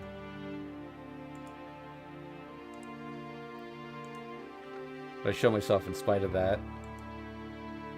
I have to do something before I fight. That is... Tosaka and Emiya, huh? So you two are masters as well, like Mato? Fate has an odd way of doing things. To check the true identity of Kuzuki Soichiro, the one Castor's protecting. So, have you something you want to ask me? He says so in his usual manner. I don't feel a presence as a magus from Kuzuki. No, I don't even feel his desire to win the Holy Grail War. Then... Kuzuki, are you controlled by Castor? It's possible that Kuzuki is controlled by Castor like Archer said. I can't fight against Kuzuki until I get this cleared up. Castor admits an intent to kill. That alone tells me the question is off limits to her. What an annoying... Boy, I should kill you. Oh no, that's wrong. What an annoying boy. I should kill you. Her words are not a threat, but... Hold on, why are you asking that, Emiya? Kuzuki stops her in his usual manner. There should be reasoning behind your question. Tell me. My throat is dry. Must be Caster's intent to kill. The robot figure tells me I'll be killed if I say something bad. I bear it, and I don't know how you became a master, but you're an honest man. You're an honest human, right? Then you shouldn't be overlooking what Caster's doing. But since it seems you're overlooking it, I thought you might just not know about it. I say so while glaring at Caster. What is Caster doing? Yeah, she's putting up her fort at the Rito Temple and collecting magical energy from the people in this town. All the coma incidents happening recently are her doing.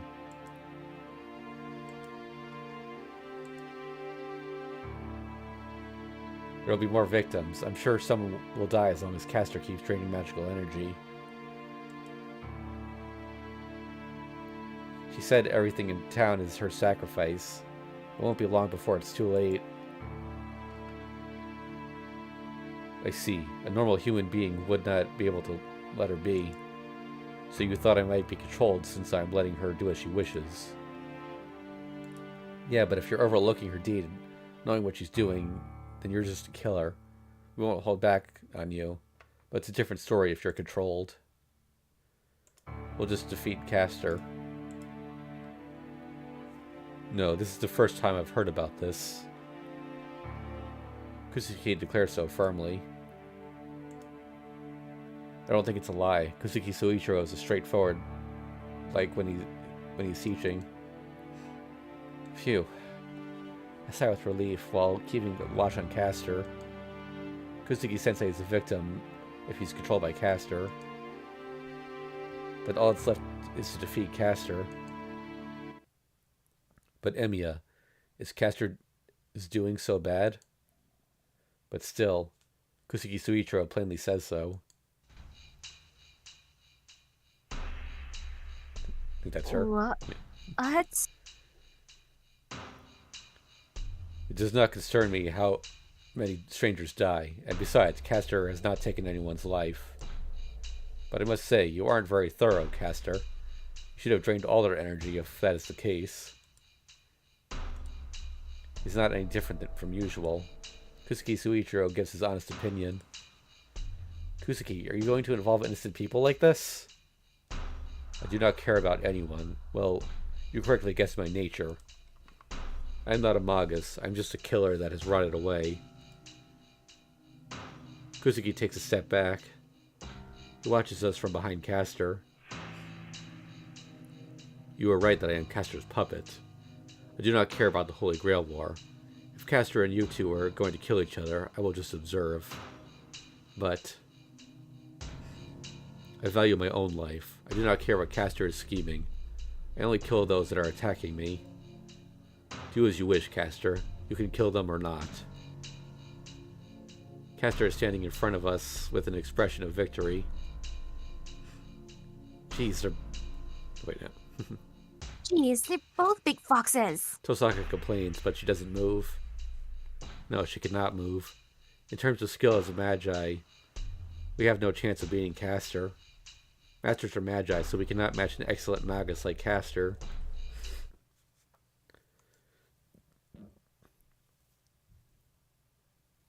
I think that's Saber.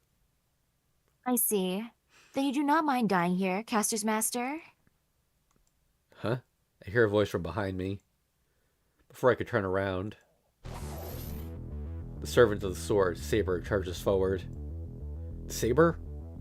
Even my voice won't catch up to her. Saber is already armed and charges at Kuzuki like the wind. Yeah, it's her. Stop, Saber. Caster confronts Saber with her casting. She uses 5 verses for her spell. The Saber is a wind for charging 10 meters in a flash. Caster is lightning for finishing her spell even faster. It's a raging thunder at that. She shoots off 5 bullets of light in under a second, and the bullets pierce Saber like fatal thorns.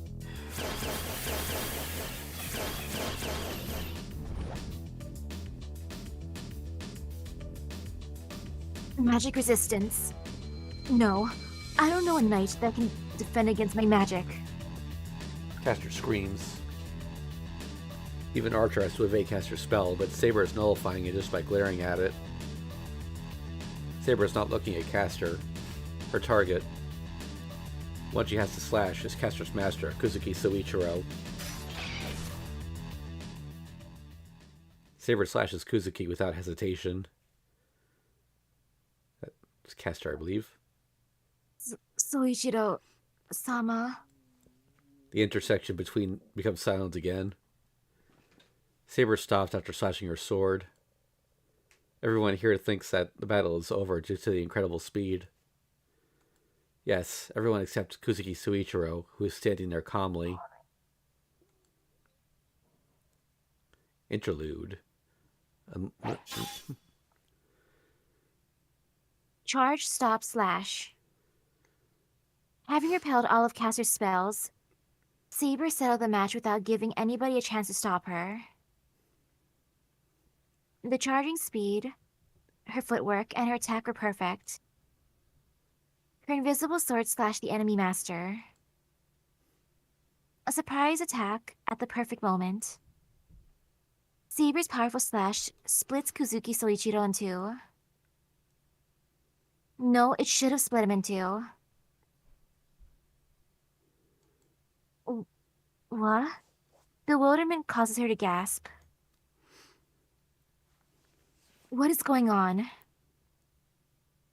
Saber, still in the posture of having swung the sword, stares at the enemy in front of her with blank amazement. No way. Even Saber does not understand what is going on. A perfect strike that was slashed horizontally. The attack is stopped. The sword is stopped before slashing the enemy's body, being caught between something. Leg and arm? Can such a miracle occur? Her sword has been stopped by her enemy, Kuzuki Soichiro. Knee and elbow. Her sword has been stopped, caught between his elbow and knee. Yo, he's so buff he can do that. Saber does not know, of course, that there is a technique to stop an enemy's blade with bare hands, and that there are experts today who actually use it. But still, she would not have stood there in astonishment if this were a normal fight. But this is a battle of a servant, and the enemy is a mere human. For him to stop an invisible sword with his bare body, he must be insane. You underestimate me, Saber. His voice is deep as if coming from the ground.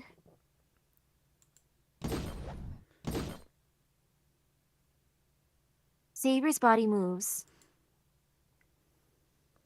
She tries to pull back her sword with all her might. At that instant,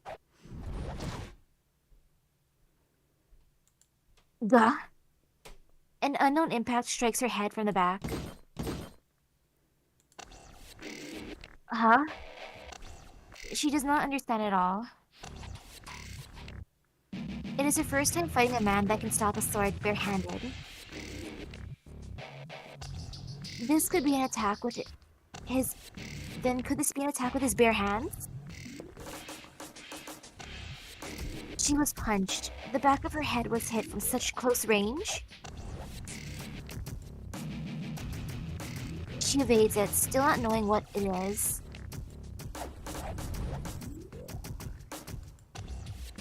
Huh. Something goes past her temple. Saber understands it is a fist strengthened by some magic, and she jumps. As she has a long weapon, she is at a disadvantage at close range against an unarmed opponent. Saber retreats to short range, the range where she can make use of her sword. Of course, she keeps facing her enemy while she does so. She is moving to get out of the range, advantageous to her enemy. It is an established rule to pursue a retreating enemy. But the enemy does not pursue her. Caster's master, the man who will be defeated if he stays there, does not move and... he pierces through her solar plexus. She breathes out. She only feels the impact. The attack is stopped by her armor, and only the impact comes to her.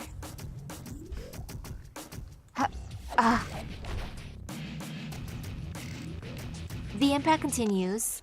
The things aimed accurately at her vital points are human fists. Dang, he's like Li Shuan. Did she even have time to gasp?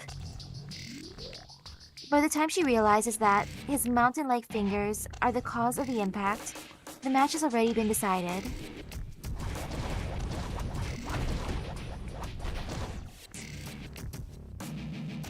The fists shower down on her. The man's fists are fired in rapid succession with heaviness and intensity, as if they are made of iron. How should it be expressed? His arms are flexible like a whip, but they move in right angles. If his arms are shot out like a flash, his forearms that move from there are like the technique of a fierce god.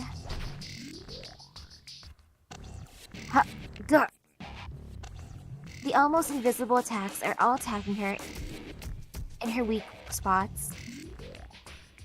He allows no counterattack.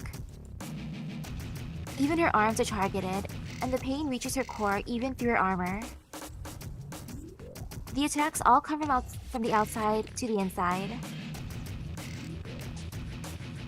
The swinging arms change direction using the elbow as the fulcrum, and they beat Saber from impossible directions.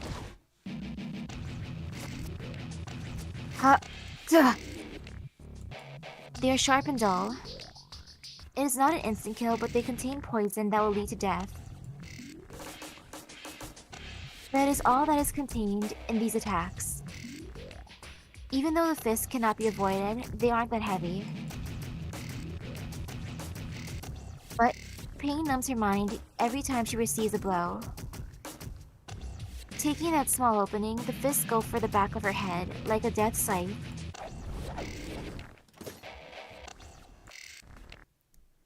She avoids it instinctively. Attacks going for her arms and body are fine, but the back of the head would prove fatal for her. Therefore, Saber concentrates on that one attack. A monster that can stop a sword with his bare hands. Facing these strange attacks that she's experiencing for the first time, the only thing she trusts are her own instincts. You were dodging well. And you were still confused, too. Man, Sensei's cool. Yeah. The enemy's arms stop moving. His stance is like his arms, steady like a rock. I see. It's not your eyes that are exceptional, but your intuitions. The man moves.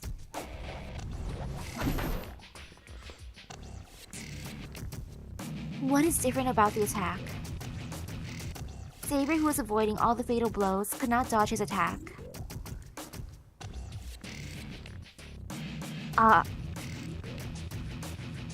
Her mind fades. The impact landing on the back of her head shakes her brain. Oh no, she got a concussion. But she still manages to raise her hands. The man's attacks cannot penetrate through her armor. Then, the man will go for her bared head. Saber raises her arms to protect her face.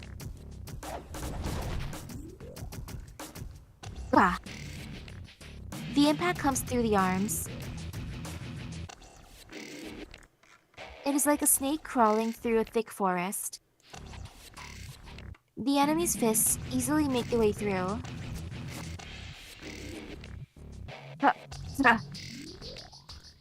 Her mind fades away. body of the snake, his left elbow, smashes into her collarbone. Saber avoids it by retreating a bit and grips her sword.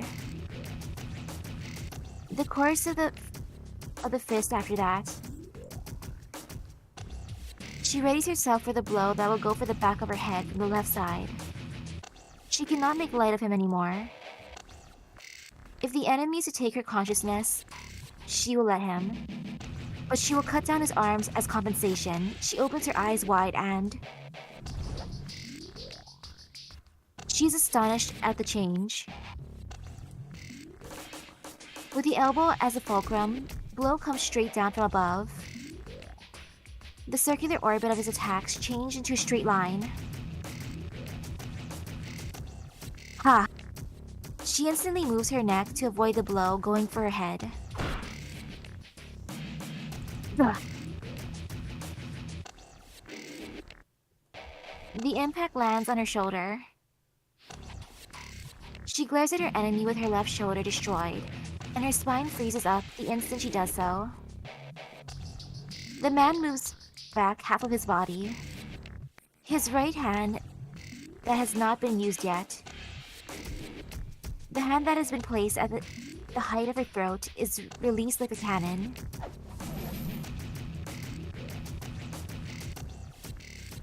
Unlike the previous attacks that followed a line, this attack is executed as a point.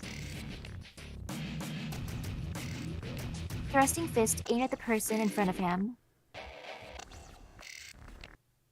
With his force and precise accuracy, he should be able to pierce through her.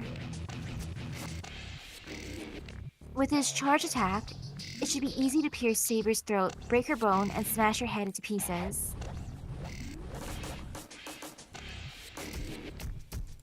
But it misses. A surprise attack is useless on her, as she has instincts bordering on precognition. The snake-like fist grazes past her neck. Seeing that, she tries to step into attack, but at that moment...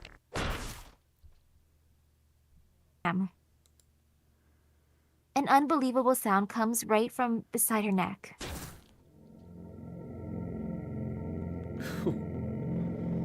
The snake's fang pierces her.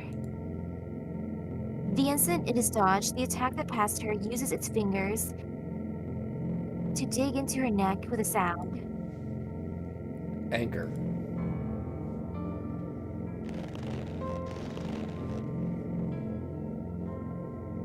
The shock passes through her as a shudder. Yes, hand is originally something used to grab, not punch. It must be supported by Caster's magic, as the enemy's fingers easily squeeze off her neck.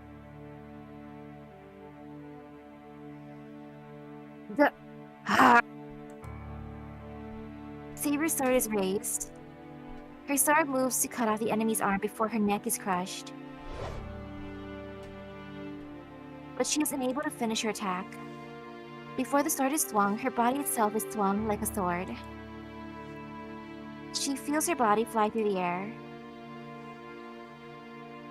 An overswing like a pitcher. The man holds onto Saber's neck and throws her with one arm. A fastball with a human as the ball.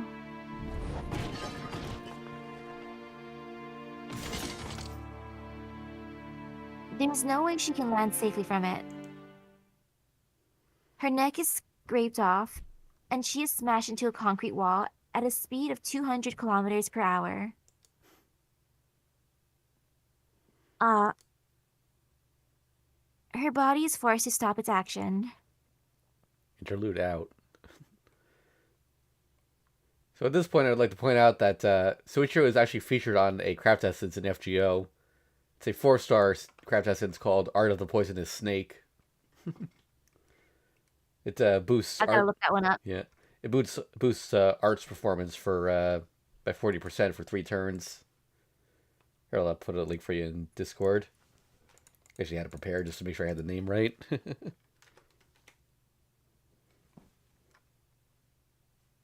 Oh, so that's the one. I could not recognize him. Yep, difference in art style. Okay, gotta get back set up. Yeah, this is the cool sensei. I like him. Aside from the whole being okay with Caster killing people of art. Everyone watches in astonishment. Not just me and Tosaka. Even Caster, who should be overwhelmed with victory, watches her master in astonishment. Saber's quick charge of Kuzuki's counterattacks. From the nightmare like neck grab to the perfect throw that fascinated even us. Saber doesn't move. She was thrown by her neck and smashed back into the wall. The wound on her neck should be fatal. Even worse, she hit the wall with such speed. I didn't kill her, but I'm sure she won't be able to move.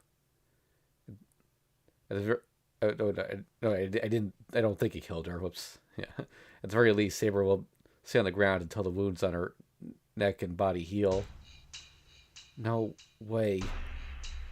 I murmur without realizing it. Even though his fists are strengthened and using Caster's magic, Kuzuki's only human. Who could possibly think that he would be able to overwhelm a servant in hand-to-hand combat? It's fine to assume that the master's role is to support the battle from the back. Lead figure turns. But there are always exceptions. There are masters who can only fight head-on. He just proved that to us. So, the role as the one to fight and the one to support are reversed. What are you doing, Caster? I told you earlier. If you are to support me, you are to eliminate the enemy's projectile weapons. The enemy, Kuzuki, stares at Tosaka. A threat to him would not be Saber, but Tosaka, who is able to attack from a distance. That's why he won't attack us. He fully knows that letting a Magus fight a Magus would be the most sure way to a kill. What's wrong, Caster? I told you that you can do as you wish. No, I will take care of Saber.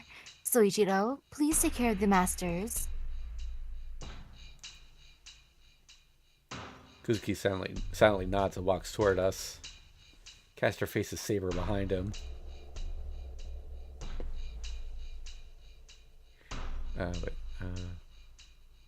Fine, Saber was taken aback, but I already know his attacks. We just have to beat him before he gets close to us.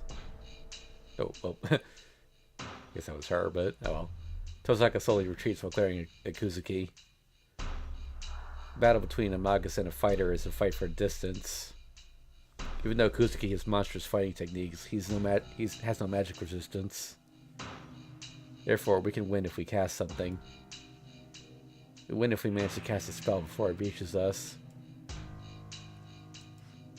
Kuzuki faces Tosaka and does not move. Caster is walking towards the wall where Saber is smashed. That action is a mistake. That's an opening I can take advantage of, so now... save down. Double check here. Oh. Let's go help Saber. That sounds like a good idea. I'll protect Saber. Even though she might not be able to defeat him, Tosaka should have the advantage if she concentrates on running away. There's about 5 meters between us. If Kuzuki takes another step, Tosaka should react instantly to avoid Kuzuki's attack. Saying the distance between them is usually not a good sign, is it? Yeah. But Saber's different. Her neck is half cut off, and she was smashed back first into a wall. Saber's in a terrible situation right now. Even if she may be invincible against Magi, Caster could easily defeat her in that state. I'm counting on you, Tosaka. I ready my wooden sword in charge of Kuzuki. My objective is to reach Saber, who is about to be attacked by Caster. I swing my wooden sword at Kuzuki as I pass him. I'm sure he'll avoid it, but Tosaka should be able to take advantage of the opening I create. I swing my sword. Doesn't even do anything. The wooden sword is easily destroyed. He blows off my left foot with the returning blow, and he rushes it in at Tosaka in an instant. Time stops. Tosaka's astonished, but she instantly points her hand at Kuzuki. But the right hand that almost pierced Kuzuki's neck is thrust at her chest.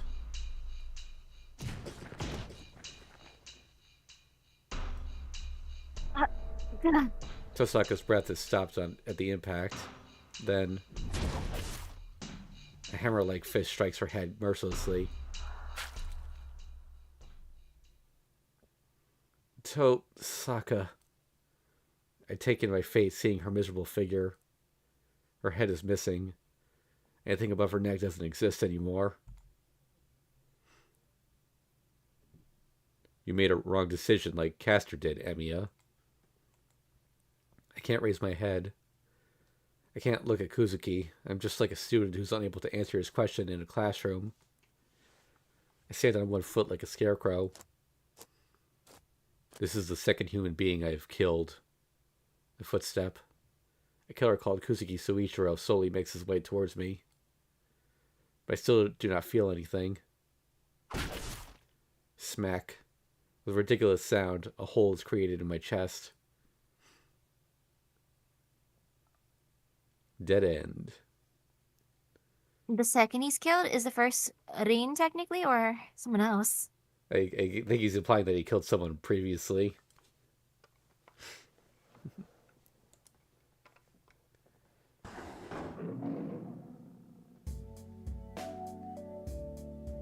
Hi, is everyone doing well? This is the place that saves Shiro, who has died by letting his guard down for just a moment. The Tiger Dojo, Session 19. We have a special guest this time. Flying Head Tribe, Rin. How do you feel, Rin-san?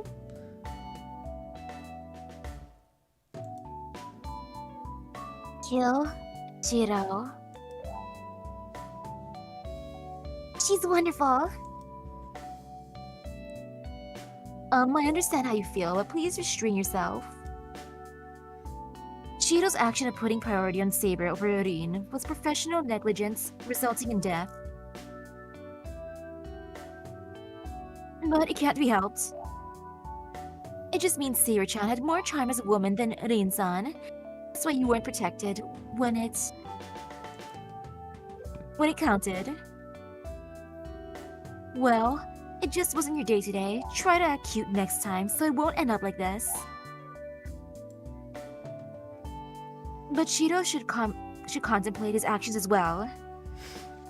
In that situation, you should place priority on Tosaka-san over Saber-chan. I know it's hard to abandon Saber-chan, but you should protect Tosaka-san instead, even if it's just Tosaka-san. Yeah, the head is moving. Rin-san, where are you going, if I may ask? Just going to kill Shiro. Yeah! Run, please run! She sure is wonderful.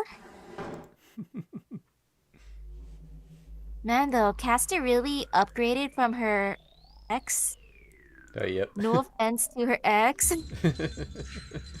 But I think you might, given what she's done so far, I think you might now know why Jason is scared of her. Yup.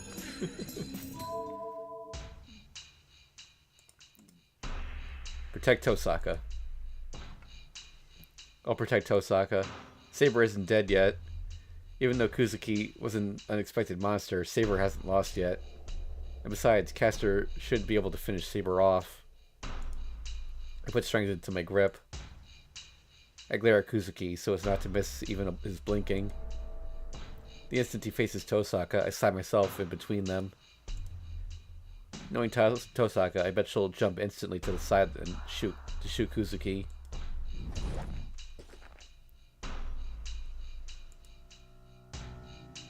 Yeah. There's no time to do so. It happens in an instant. The instant I think Kuzuki's body wavered, he's in front of Tosaka.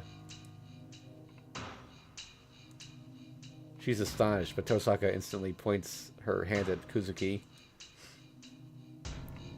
But the right hand that almost pierced Saber's neck strikes Tosaka right in her chest.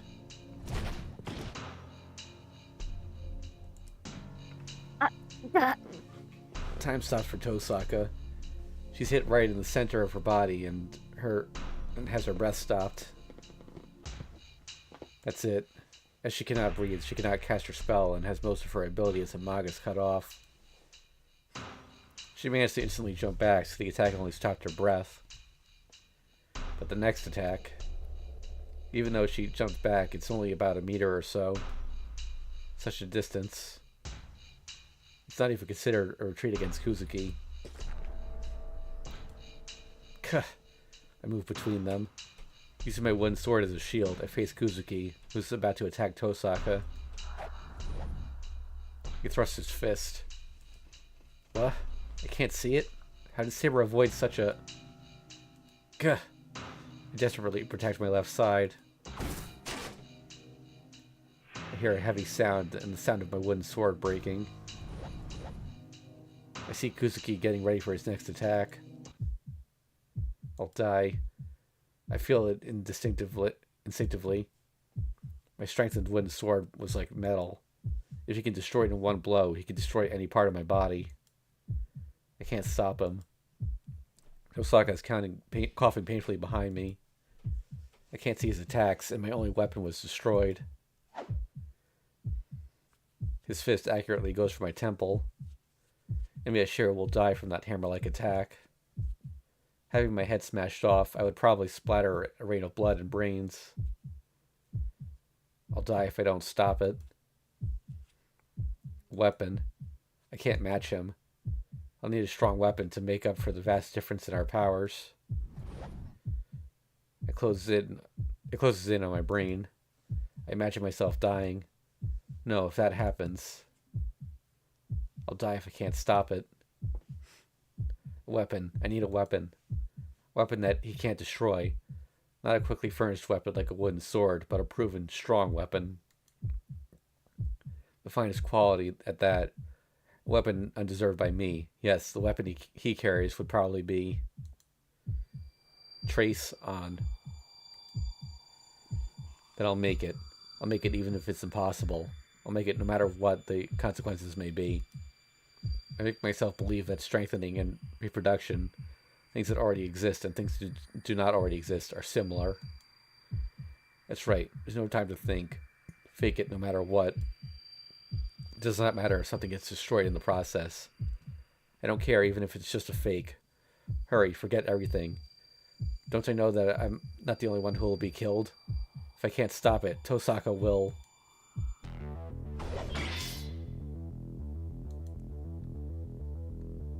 Huh? No way. Wait, oh, no. Huh? No way. That spectacle. Tosaka speaks out for me.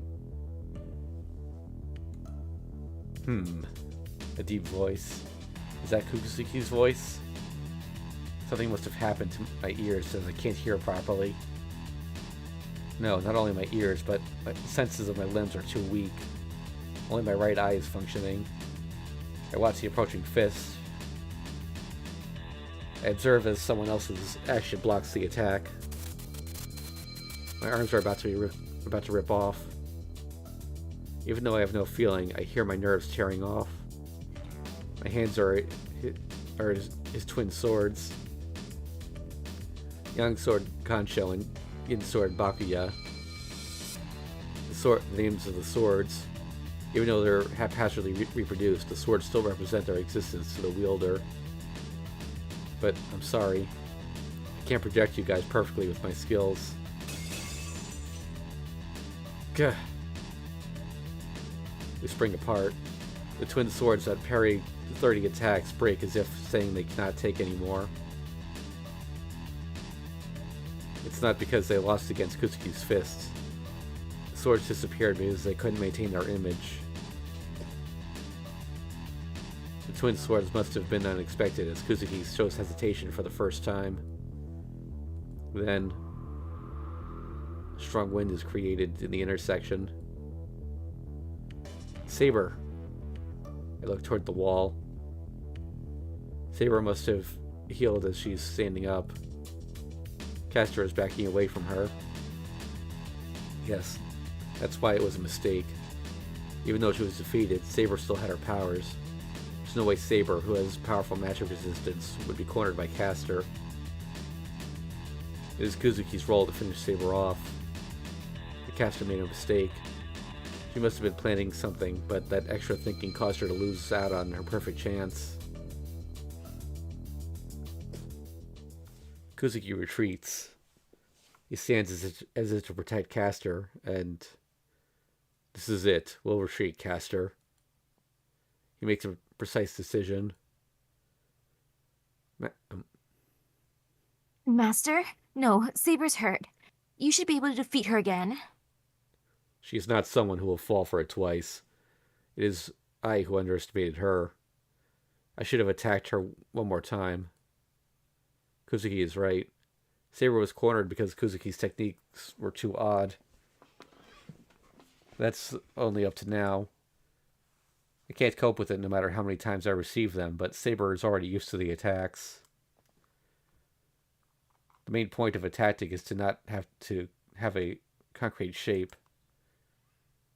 Even though they are strong, Kuzuki's attacks are too odd, so they're easily seen through. Therefore, they must be fatal on the first strike.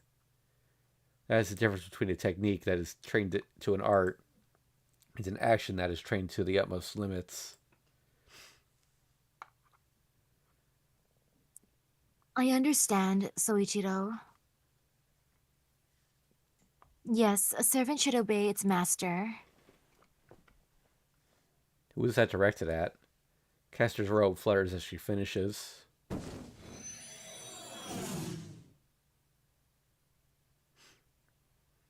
There's nothing after that. The bluish-purple robe circles Kuzuki as if through sorcery, then disappears without a trace.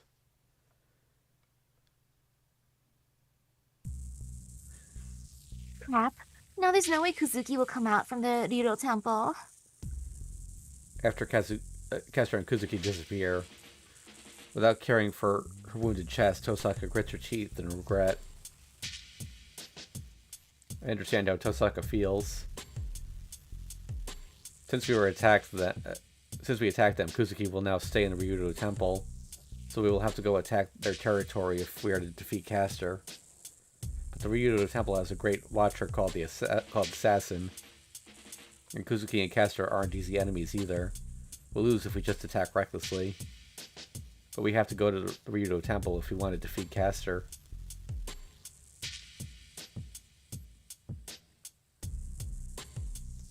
Rin, I will warn you that the temple is a treacherous place for us servants. There is not much chance of winning, even if we get Archer and try to force our way through. Heh, I know how strange the mountain is. I won't follow them out of vexation. Nor will I drag your master into going there. Then you will give up on defeating Castor? Sorry, hold on a second. Are you kidding me? I don't like getting beaten, and more than that, I can't let Castor be. I think your master has the same opinion on that. She asked me by looking at me. Saber must have followed Tosaka's example, since she looks as if she's asking me whether that's the case. Of course, we can't leave those two be. Castor won't stop collecting magical energy, and her master Kuzuki say he won't stop her. Then we'll just defeat her. We'll just defeat them. Seems Assassin at the Ryudo Temple is at the Ryudo Temple, but everything will be over if we defeat Castor's master Kuzuki.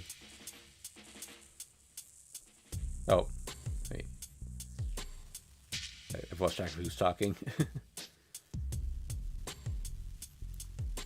I think that might have been Saber's line. But yeah, I don't think Kuzuki Sensei will easily let us take his command spell, but We should be able to do something if we capture him. Guess we'll have to stick to planning for now. Then, I don't know why, but Tosaka suddenly... By the way, what was that, Emiya-kun? Wasn't strengthening the only magic you could use? She asked me with a serious expression. Does she mean reproducing Archer's swords? Well, I'm still surprised myself, but I don't think she should glare at me like that for it. Answer me. You told me before that strengthening magic is all you can use, right? Well, that's right. Projection is the first magic I was able to use, but I was taught to use strengthening magic because projection is inefficient. Oh, didn't I tell you about this? No, I'm mad that I haven't heard about it. She glares at me. I don't know why, but Tosaka is really pissed. Then let me ask you, this isn't your first time using the projection magic? Oh, I guess not. I do it quite often to get myself together after I fail the strengthening magic, but it's not like I can project something useful like I just did now. I can get them looking the same as on the outside, but they were all empty on the inside. Empty inside? What do you mean? Do you mean you can only reproduce the appearance? No, I'm thinking about what's inside as well, but I can never manage to do it. That's why I'm surprised right now. What I imagine isn't close to the real thing, but the swords just now were pretty close.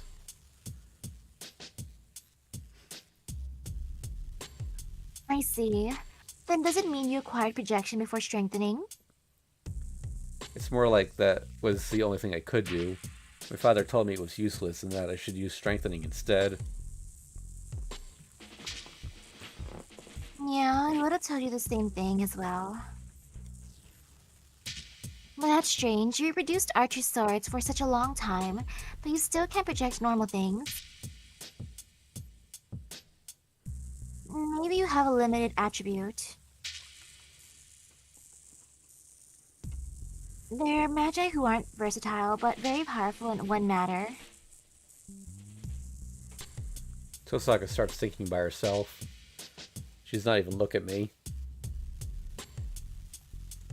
Let's go home for today. It seems Saber used her magical energy to heal herself, so we have to let her rest. Oh, wait, no. That's Rin. Let's go home for today. It seems Saber used magical energy to heal herself, so we have to let her rest. And she goes home like that.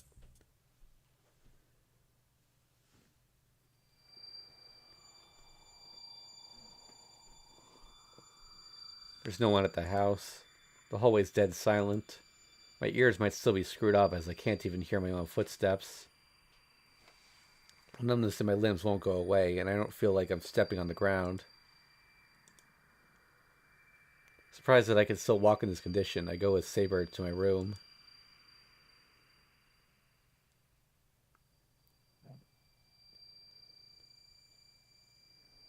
Let's not train today. You must be tired, right? You were pretty badly wounded, too. Talk to Saber once we get to my room. No, I do not have a problem.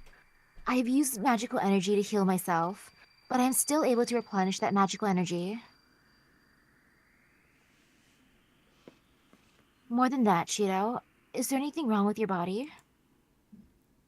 No, I'm fine. My limbs are still heavy, but this is like muscular pain, so I bet it'll be gone by tomorrow.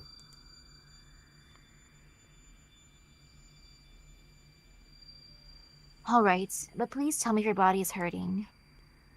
Yeah, you could wake me up too if anything happens. If you get hungry at night, I'll make you something. I can't provide magical energy for her, so all I can do is make some food to cheer her up.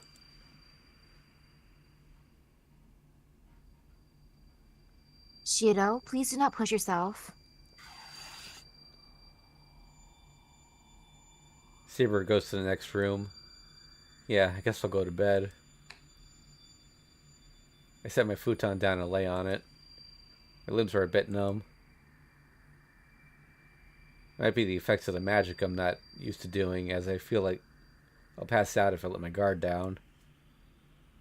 What's going on? I guess I'm tired.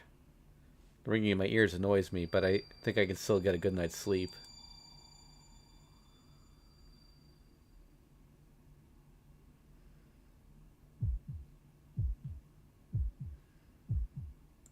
Ah.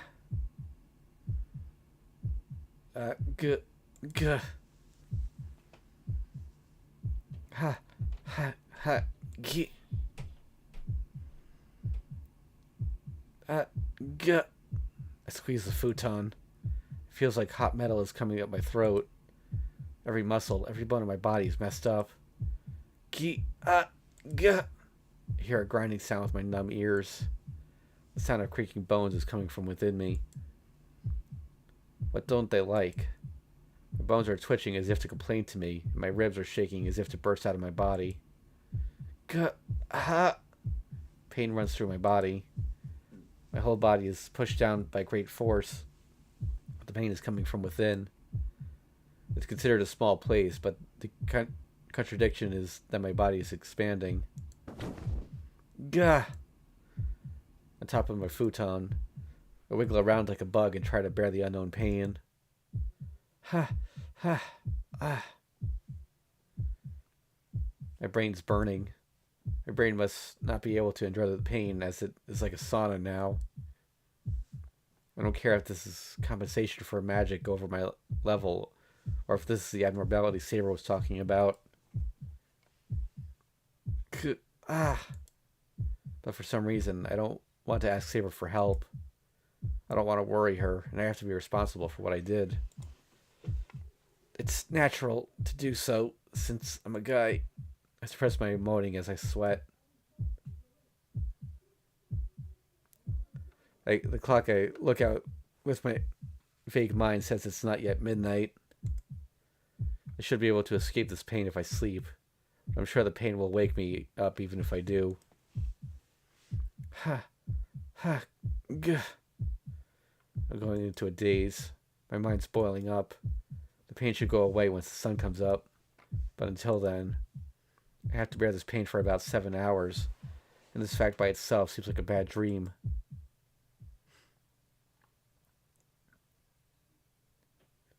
Interlude. I wonder what hurts more, that or when he ate the gem. And this... That pain lasted for a few days. Yeah.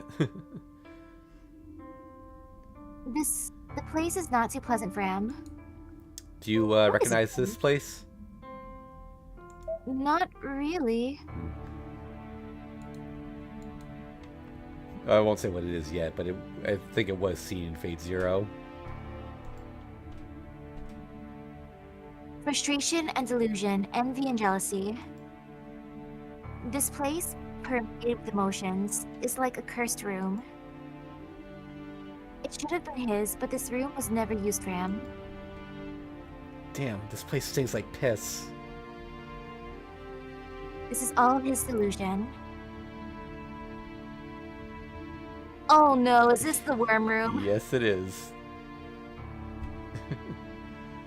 A stranger child spent a few years in here and threatened the Mato blood for a long time. That's the only past he knows. His father never said anything, but his grandfather told him a bit of what happened here. His father did not choose him and decided to kill off the Mato blood, but his grandfather wished for the revival of the Mato family. That's why he has no feelings toward his father. His father taught him existence and failure. His grandfather taught him superiority and privilege. Thinking about what his mother gave him, Shinji laughs. First of all, women are not needed at the Mato household. He heard that his mother is some carrier, but she must have become useless after giving birth. He can bet on it that he'll find what used to be his mother in this room. But he has no intention of searching for such a thing. First of all, he does not want to see that which gave birth to his unskillful body. The basement is filled with decay. Stringed worms are wriggling around deep within the dark. There should not be any more nutrition to suck out of here, But the worms are still living here in this underground training area. No. From the beginning, this place has been used not to raise people, but to raise bugs. What can be seen inside the dark are swarms of bugs with black wings. Even the shadows on the walls must be black bugs. In it all, a golden man unsuited to this lowest pit is there. Oh, you were here, Archer? Oh, they threw him in the pit. That's kind of funny. The golden man, Archer, does not look at his master and just stares into the darkness. Oh, wait. I have good news. Kodamine said he'll overlook any of our actions. Ha! I thought he showed Wait.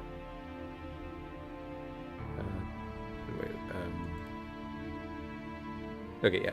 I thought he showed promise, but he really is useful. That means we won't get in trouble no matter what we do, right? Happy in delight, he walks towards Archer. Archer finally notices his master. The red eyes move. Oh, no, I didn't mean to complain to you. I don't care where you go and what you do. I respect my servant's free will. I'm tolerant, unlike others. Shinji's pressured by the red eyes, but he still approaches Archer. Even if Archer may be an ominous existence, he is only a servant. Therefore, he maintains his arrogance against Archer. He shows leniency, but he still displays that he is the stronger one. I see. Kotamine thinks highly of you, huh? Yeah, I guess he owes my grandfather. He said a bloodline with a history like mine should win over some third-rate magus.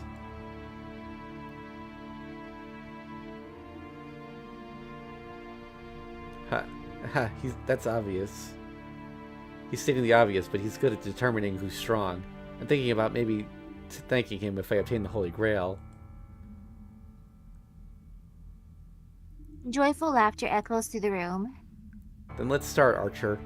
You don't have to worry about catching people's attention. Go ahead and kill all you want. Eat lots of souls and get strong. Then they'll be next. We'll have to crush that annoying Saber and go settle things with Emiya. He pats Archer on the shoulder. Archer watches as if something unpleasant has touched him.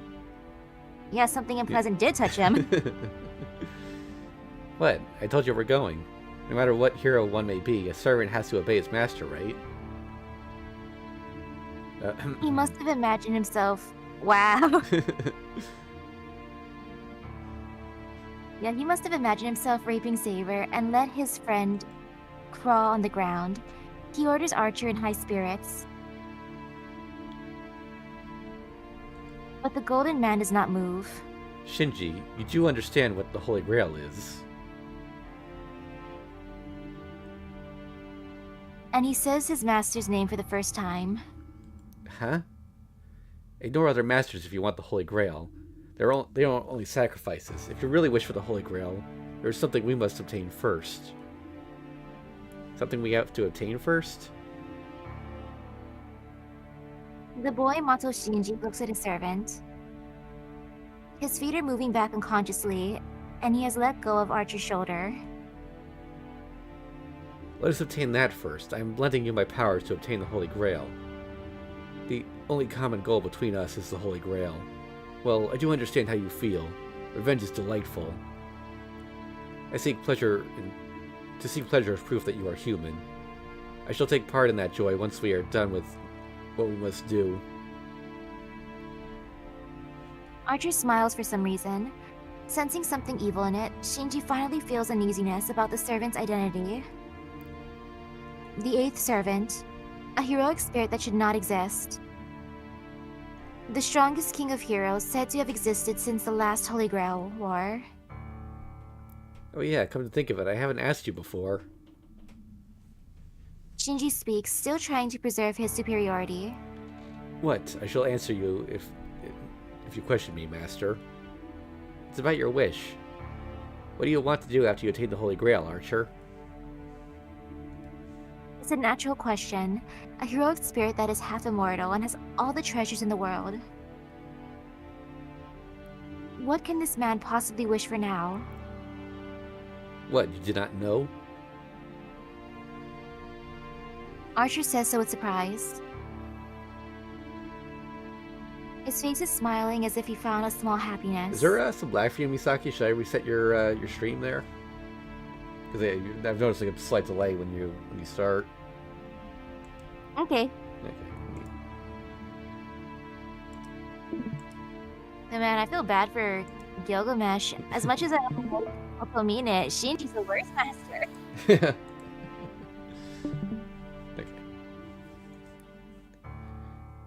I love everything that is magnificent. A splendid ornament is something I must admire the most, but I cannot stand giving it to the meaningless extras. Extras?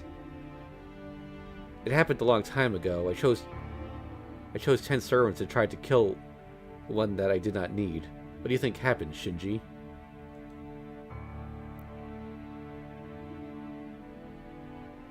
Huh? They were all slaves, right?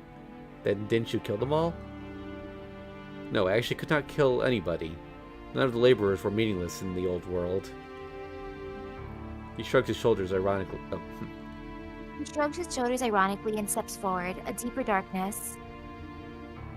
He raises his foot over the dark shadow. But this world is filled with extras. I believe there would not be a single meaningful person, even if I saw it through 1,000 people. Man, this world has gotten so friendly to humans. I don't get it. What do you want, Archer? You want the Holy Grail because you have something you want, right? Then... Archer does not answer. The golden man does not even turn to his master hand. It is a simple thing. A lot of something is ugly by itself. He lowers his head. Lowers his raised foot into the darkness. A smashing sound. On the ground are numerous smashed bugs, with more swarming around. Interlude out. Exterminate the bugs, please.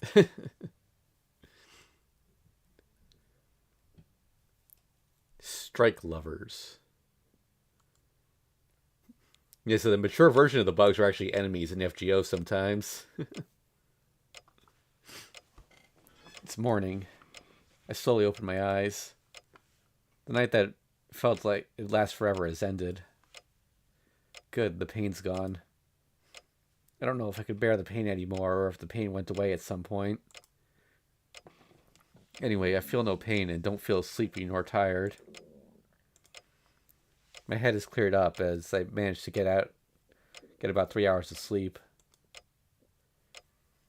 Alright, I'll go make breakfast. I get up from the sweaty futon. Then, as soon as I get up, my left foot slips. Huh? I touch my left foot thinking it's strange. There's nothing wrong with it. There's no pain nor blood, and I don't feel like I'm touching my leg. I don't feel anything in my leg or in my left arm. I try pinching the left side of my chest and again feel nothing. I guess my body hasn't fully healed yet, even though the pain went away. The whole left side of my body is numb and doesn't feel like it's my body. I think something like this happens frequently. It's like when I sleep in the wrong position in the shed. I used my arm as a pillow and blood wouldn't be flowing in when I woke up. Yeah, that. This is like the numbing one gets from having the blood circulation in the limb cut off temporarily. Well, it moves fine, so it should heal in time. It reacts slowly and feels like I'm moving using a controller, but it shouldn't hinder my everyday life if I'm careful.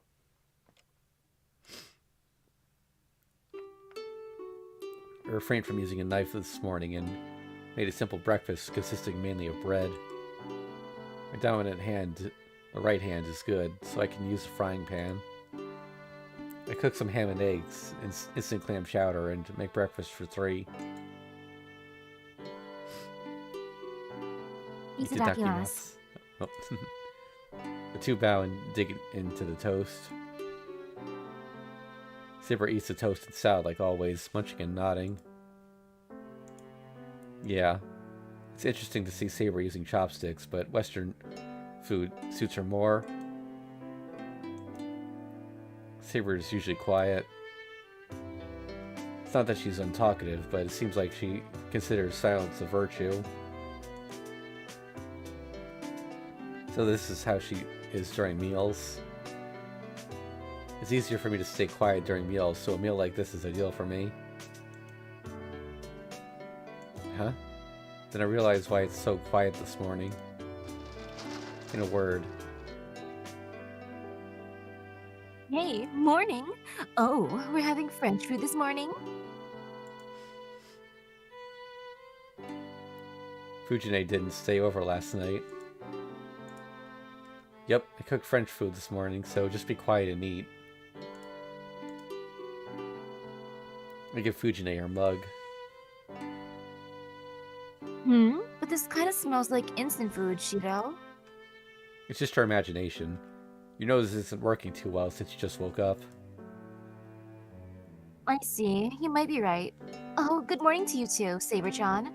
I'm sorry I couldn't come home last night. Fujine gulps down her hot clam chowder like some kind of sports drink. I bet there's some special coating on her throat. Good morning, Taiga. I did not see you yesterday. Was something wrong? Yeah, I had to work. Oh no, I'm just going around visiting people who are sick. But that ended yesterday, so I can relax again today. She puts margarine on her bread while she's speaking. It doesn't really matter, but Fujine doesn't use butter. I can ask her why, but I don't want to since I'm sure I'll get a stupid response. Hey Fujine, how many students are in a serious condition out of the ones who went to the hospital? No one is in a serious condition. They're all just staying at the hospital to be safe. And I hear they can all come back to school next week. It's alright, Shiro. Just relax, and don't worry about that incident. Fujine bites into her toast. She looks so carefree that looking at her makes me feel like I can trust her. I see. That's good. Yep, everything's alright, so I'll be looking forward to dinner tonight. She has a peaceful smile. Yeah, at times like this, she reminds me that Fujine is Fujine.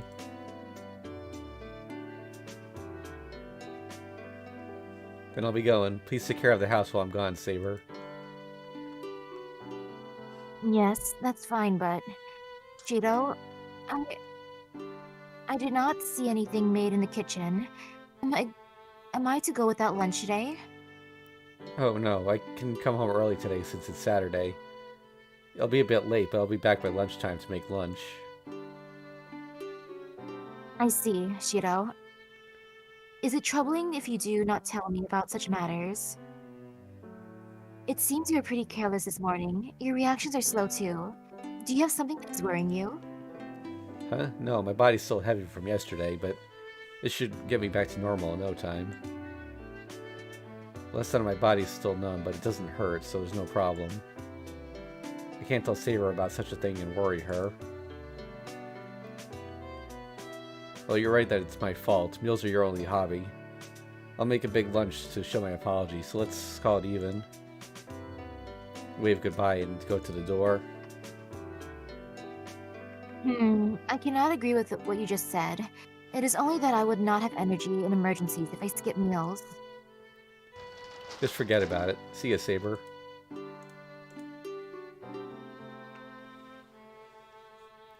I leave Saber's complaints behind me. Whoa, this is more tiring than I thought. I touched my numb left leg. It didn't happen when I was in the house, but I start feeling sick once I start walking. Even though it doesn't affect my movements, it's a big mental burden to walk with a numb body. No, I have to bear it. There's nothing.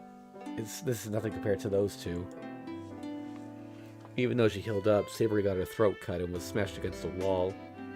Tosaka took a hammer-like blow to her chest. It should be nothing for me, as I didn't actually take a hit. Well, I step out with my numb left leg and start walking down the hill. feel slightly nauseous. I walk to school with ghost-like steps.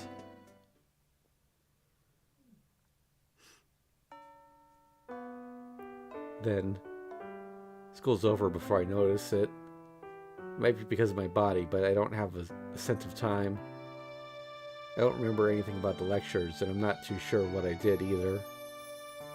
Could this be bad? The left side of my body is still numb. Even though I don't feel anything, having it numb for so long gets me worried. I don't feel it, but it seems like it's getting heavier. The nausea won't go away either, and of course, Kuzuki wasn't at school. I'll go home. Saber's probably hungry. I grab my bag and go home. I think I've forgotten to do something, but I should remember once I get home and rest.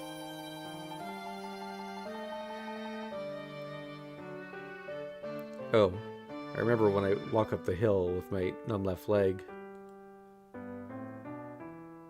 I forgot to talk to Tosaka. I forgot about it since I had my hands full with my body, and since my head was spaced out. Well, I'm sure nothing big happened since she didn't come to see me. Considering my condition, I can contact her once I get better.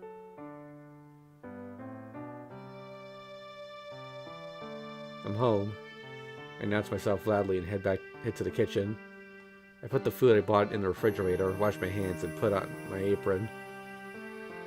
I'll be making codfish pot tonight, so I'll use some meat for lunch. Thinking about making teriyaki chicken and start getting ready. Are you home, Shiro? Saber must have heard me as she comes in from the porch. Yeah, I'm sorry I'm late. You can rest while I cook. You must be hungry. Crap.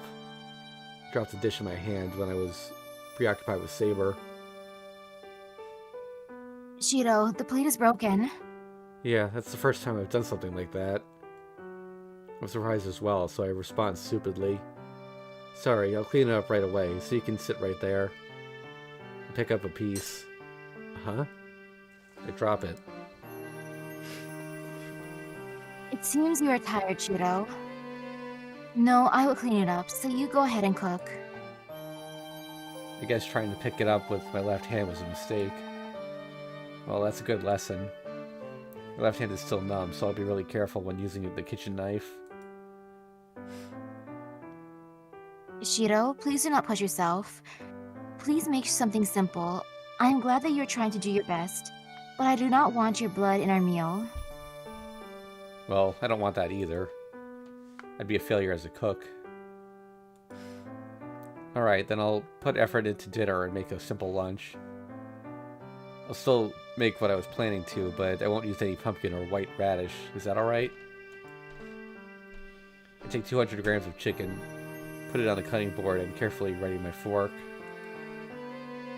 I have to make the main dish with care because of what I told Saber this morning. Yes, I'll be looking forward to it, Shiro. Saber replies as if she can sense my enthusiasm. I'm more enthusiastic now. I'll poke some holes first with the fork and... Doorbell? Shiro, it seems there's a visitor. I guess so. I'll go get it. I'm coming. I jog to the door. It's rare for someone to come visit at this time. Fujine doesn't ring the bell, and she has a spare key. I don't have many guests, and since there aren't that many houses around, I don't have many neighbors. Who could it be? Well, it's not anyone hostile, since my father's boundary field isn't ringing.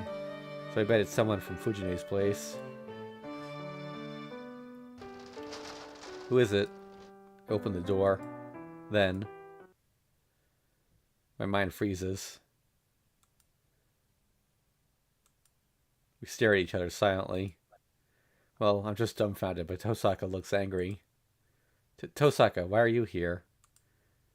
I ask a natural question with my mind blank. By the way, the scene was really amazing in the anime. He opens the door, sees her standing there, shuts the door, then thinks for a second, then she opens the door herself.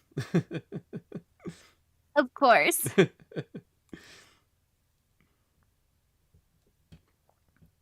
You skipped our regular contact. Tosaka answers simply. I skipped our regular contact? Well, I did forget to go see you, but did we ever agree on such a thing? Tosaka glares at me silently. This is bad. I don't know why she's mad, but I feel like I've done something really bad. Sorry, I apologize for forgetting about that. It was a natural duty as your ally to contact you on a regular basis. Being pressured, I apologize. I must satisfy her. Yeah, our situation hasn't changed, so it's natural for us to check up on each other. Tosaka seems to have calmed down. I sigh with relief. It's surprising enough to see Tosaka at my place, so having her get mad at me is like an out-of-this-world experience. I have to take care of this troublesome situation as fast as possible. I understand. I'll contact you, so you can go home now. I'm sorry you came all the way here. Hey, why make a face like that? Tosaka? I got your message, so aren't we going to meet up at the park under the bridge? I get a bad feeling, so I ask timidly. That must have been the last straw. As Tosaka is good at reading what I fear the most. No, this is a good opportunity, so we'll hold the meeting here today. You won't turn away a friend who came to see you, would you? She smiles like a devil and says a devilish thing. What? Have a meeting here? Are you going to come into my house?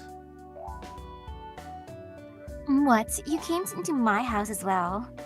And it's not like this will be my first time, so there's nothing you have to hide from me. Oh. That's right. It was Tosaka that treated my wound on that night I first met Saber. But then I was just confused about this master thing, and the fact that Tosaka was at my house didn't register. Even if we were cooperating, Tosaka is Tosaka. She's a school idol and a girl of my age. It's an outrageous situation for her to come into my house. Wait, why is she coming in? Well, I'm coming in. We're going to be talking, so we can do it in the living room, right? Hold on, you idiot. It'd be terrible if you come to my house. It's fine, it's fine. Oh, and I haven't eaten lunch yet, so I'll be counting on you. The intruder, Tosaka Rin, comes into my house. Well, hold on, stop doing things without thinking. I objected a loud voice with no effect on my enemy.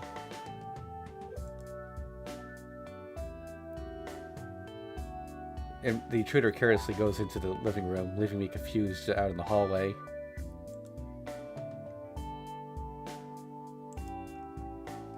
So, after the three of us have lunch, we talk about our future plans. The topic, of course, is Castor. We talk for about 4 hours on how to beat her at the Ryudo Temple, but the results are not good.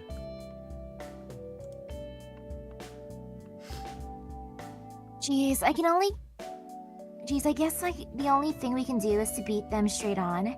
If what Saber's saying is true, servants can only go in from the front entrance.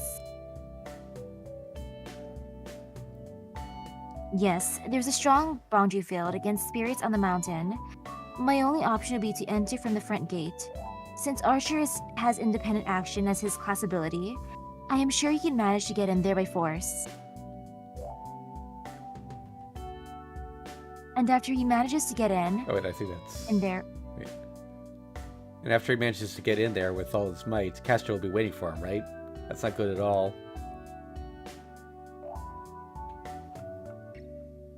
You're right.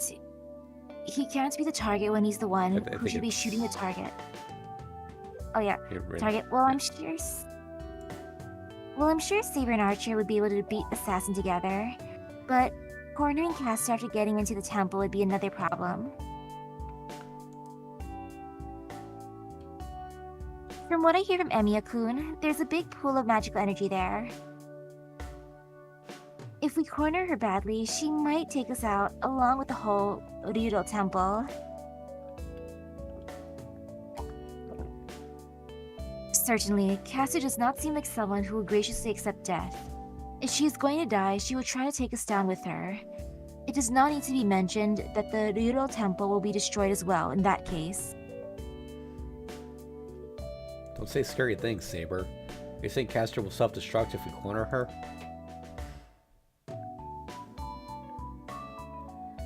I bet you she would. She probably will. They're in perfect unison. Come to think of it, Saber and Tosaka have the same opinions, and it seems like they approve of each other in combat.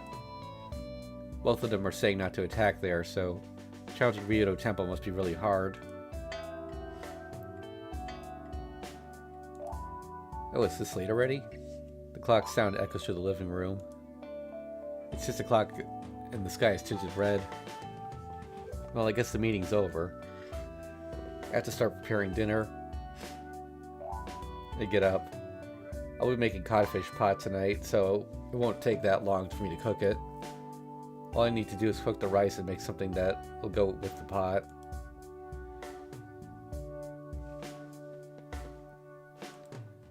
What? Why are you looking at me? Well, or is that her saying that? But... Well, why is she making herself at home when we're about to make dinner?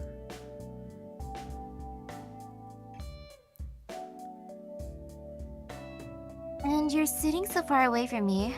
I don't know if that's your usual spot, but it's inconvenient unless you come closer while we're talking. Why are you sitting way over there? Tosaka, who's sitting magnificently at the table, stares at me, who's sitting at the very corner.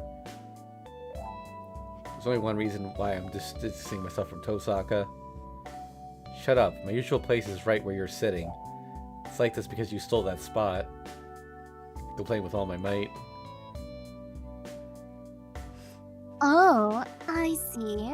You didn't care about it outside of here since we're masters, but you go back to being yourself back at home, huh? Is that bad, you idiot? This is normal since I'm a guy. It's strange not to be nervous when a girl of my age and Tosaka at that. I've been having the meeting normally, frantically telling myself that we're both masters. It's pitiful, but I was nervous throughout the meeting, and I don't know how many cups of tea I had. But isn't that strange? Saber's a girl too, and from what I hear, Sakura and Fujimura-sensei come here as well, right? Then I should be no different. It's not. Saber and Tosaka are different. Fujine and Tosaka are different, and Sakura and Tosaka are different. First of all, I can handle being with Saber because she's someone to fight alongside with, and because it's not her route. Just go home. We're having dinner now. Archer's waiting for you at your place too, right?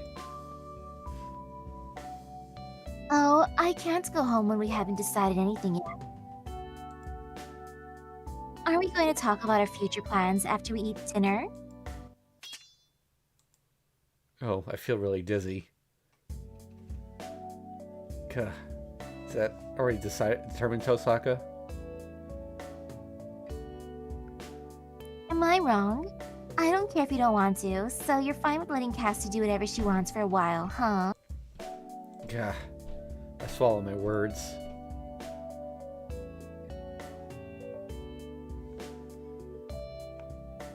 That's it. Shiro, she does have a point. There's no problem even if she stays here. To make things worse, Saber is on Tosaka's side. Alright, but I won't be held responsible if you don't like the food here, and Fujimura-sensei will be coming, so you can convince her. I know. I already know how good you are from the lunch you made. And I also know about Fujimura-sensei. I'm aware of it, so don't worry about it. I won't be held responsible, even if you regret it later on. Look away from her and head to the kitchen. Then, I wash my hands, go to put on my apron, and notice that it's not there. No, first of all, I don't even remember taking it off after preparing lunch in front of Tosaka. Huh? I look around. Tosaka looks at me, laughs, and...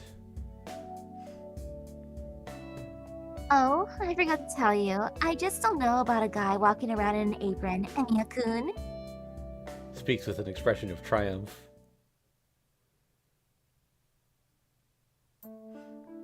I cut the codfish. I've cut up the cabbage and the white radish is grated. Alright, all I need to do is put these in the soup and put it on the stove. The pot is boiling. It's a simple dish, so the soup is like the only thing I can work on. That went well, so all that's left is to prepare the plates. I'm home. Man, it's so cold that it started snowing. There's commotion as Fujine comes home. Welcome home. It started snowing outside? Yeah, it's not much, but it looks like it'll pile up. Wow, we're having We're having hot food for dinner? Great going, Shiro. Wow, I feel so good. Maybe I should have some alcohol. Fujine goes into the living room, saying scary things. Hello, Fujimura-sensei. Oh, it's Tosaka-san. What's going on? It's rare for me to see you here. Fujine naturally accepts Tosaka's greeting. She hums, goes past the living room, and comes into the kitchen. Wow, that's a good codfish. They say white codfish is the best, so Saki's really gonna taste good with that. Fujine opens a refrigerator. Then, after taking out a snack and eating it,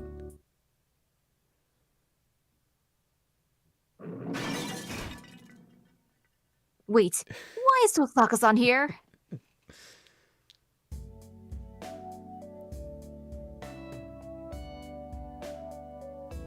that's Hey, Tosaka-san, it's not hello. What are you doing here this time? After swallowing her snack, Fujine marches into the living room.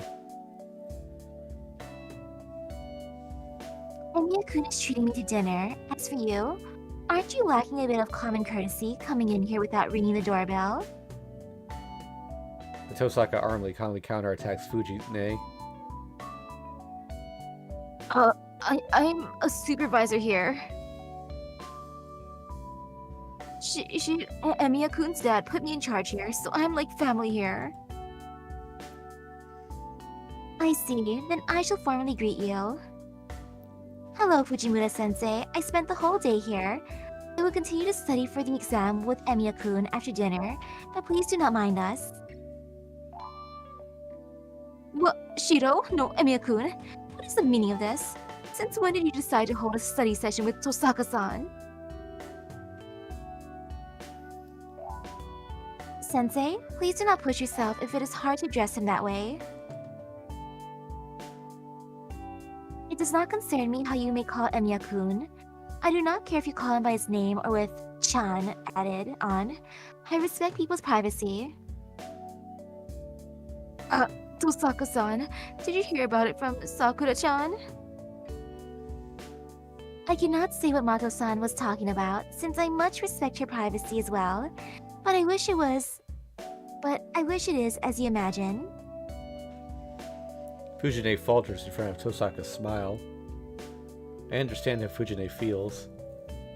You feel pressured and cornered when she makes that smile. I guess the match is decided. I can leave them now. Actually, it wasn't even a match to begin with.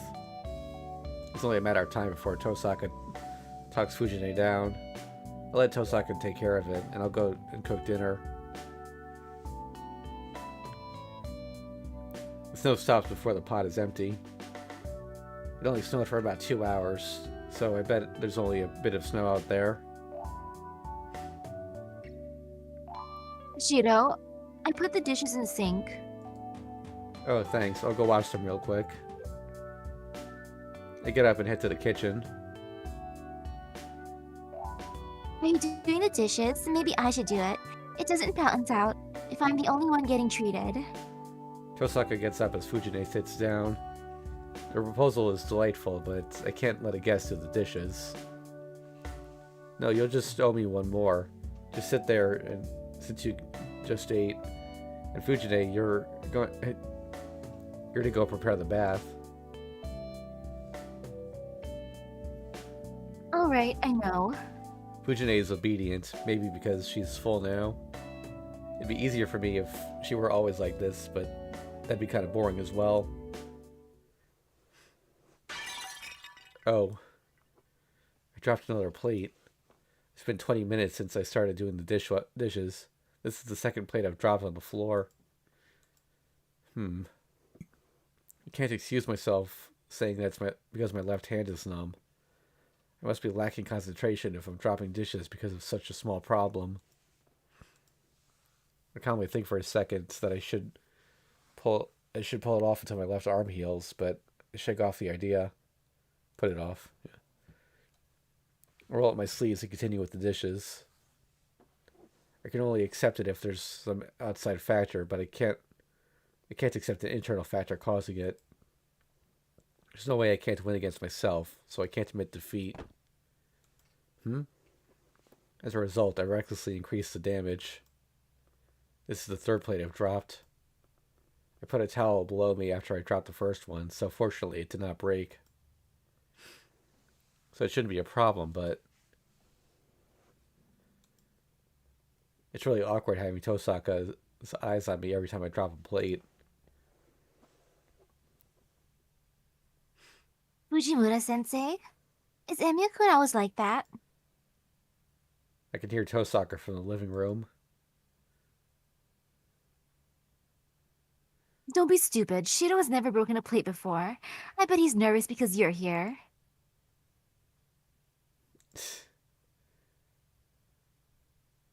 Because you're his enemy. Fujine adds. Tosaka ignores her and stares at me. This is hard. Half my body is numb, so if she watches me and distracts me... Whoa. Damn. I click my tongue and look down at the broken plate. This is the fourth one now. I knew I was going to drop it, but I couldn't move my left hand quickly enough. I slowly look behind me. She's watching me. Tosaka's observing me really closely. Then she suddenly gets up and comes over here. Emiya-kun, I'll do it, so you go and rest. But Don't step on the broken plate, okay? I can figure out where to put what, so you can go drink some tea. Tosaka rolls up her sleeves and stands by the sink. I guess it can't be helped. It's hard to stop Tosaka when she makes up her mind, and to be honest, it's vexing, but Tosaka looks so beautiful when she's washing the dishes, and I'm fascinated by her figure.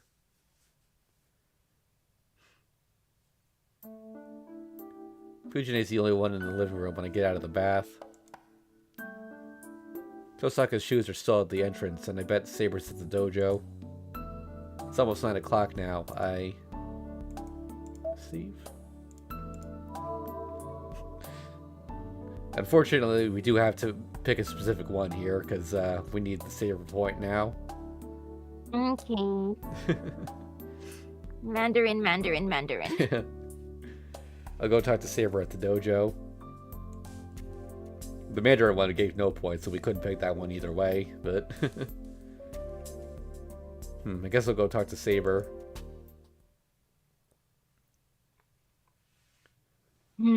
What I like to eat? I nod. Even though I came to the dojo, my body's still numb.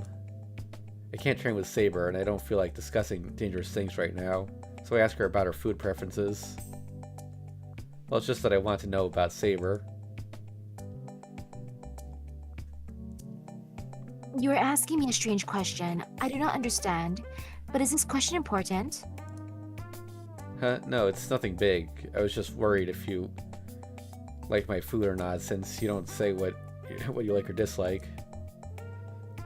I can avoid things you don't like if you tell me, right? That is a misunderstanding, Shiro. There is no problem with the food you prepare. I am satisfied, and I do not think it is possible. But even if you make a mistake with your cooking, I will still have no complaints. Saber completely changes and watches me seriously. Well, it seems like Saber was enjoying my food, so I'm glad to hear that, but...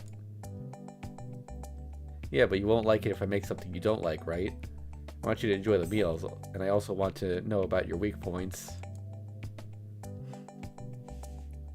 Why do you need to know about my weak points, Shiro? I'll remember it as a reference. I don't think you have allergies to anything, but it doesn't hurt to ask. I do not understand, but would answering you improve the quality of the meals in the future? Yeah, if I know what you like and dislike, it'll be easier for me to decide on the menu.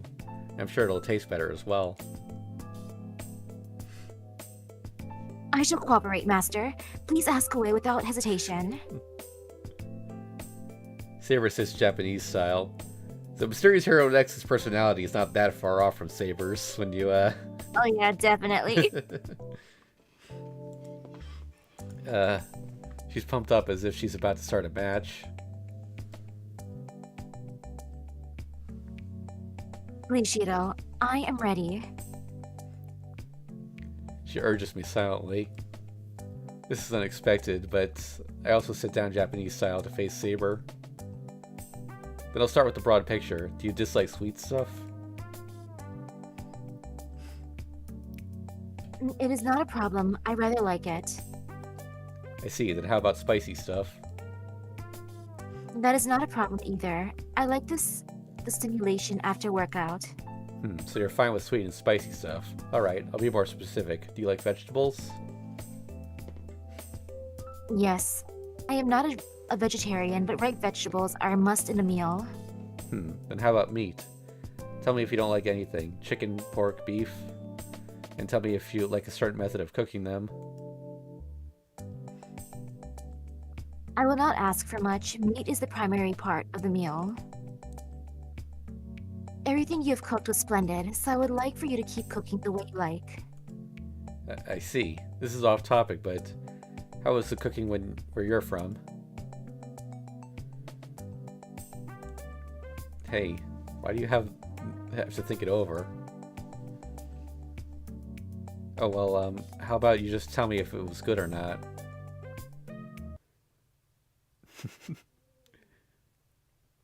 It was roughly made. She murmurs. An opinion filled with hatred comes out of her. An evil emotion unsuited to Saber, a dissatisfaction with incompetent people, and self-loathing for being unable to correct them. I see. I'm sorry. Let's return to the subject. Then how about fish? I've cooked a lot of fish, but you haven't had any shellfish yet, right? I have not eaten much, but seafood is good for your body. If you do not consider the labor required to cook it, I rather like it. I see. She likes sweet and spicy things and stuff like vegetables, meat, and fish, huh? I think I asked you in the wrong way. Do you have anything you can't eat? No, that is a needless worry, Shiro. There is nothing I dislike. Well, I don't want to say this after I asked her so much, but I'm beginning to feel like these questions are meaningless. I see. So, you can eat anything? Yes, I can eat anything that tastes good. I have no weakness when it comes to food. Saber puffs with pride. I see. These questions seem meaningless, but I figured out one important fact. It's that I don't know how angry Saber will get if I get lazy and make a sloppy meal. I wonder how bad the food was back then. Well, If she said it was very roughly made. I mean, it's medieval times. Like they didn't have, they didn't really have cooking down to a science yet. So, True. Well, I have to get myself together and go talk to Tosaka about the serious matter.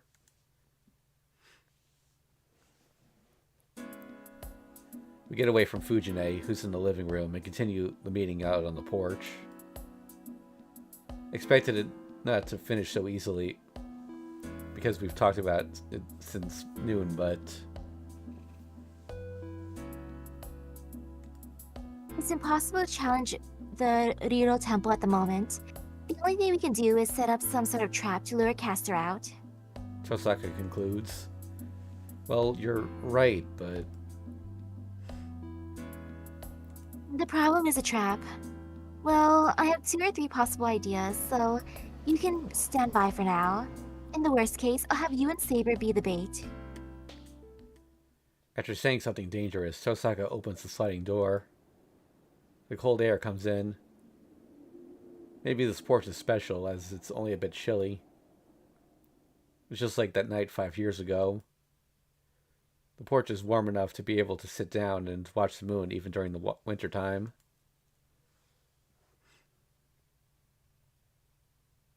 It is a good boundary field. I feel some human emotion, unlike the one at my place. Tosaka murmurs while sitting at the porch, staring into the yard. Do you want to sit here with me? I just want to talk.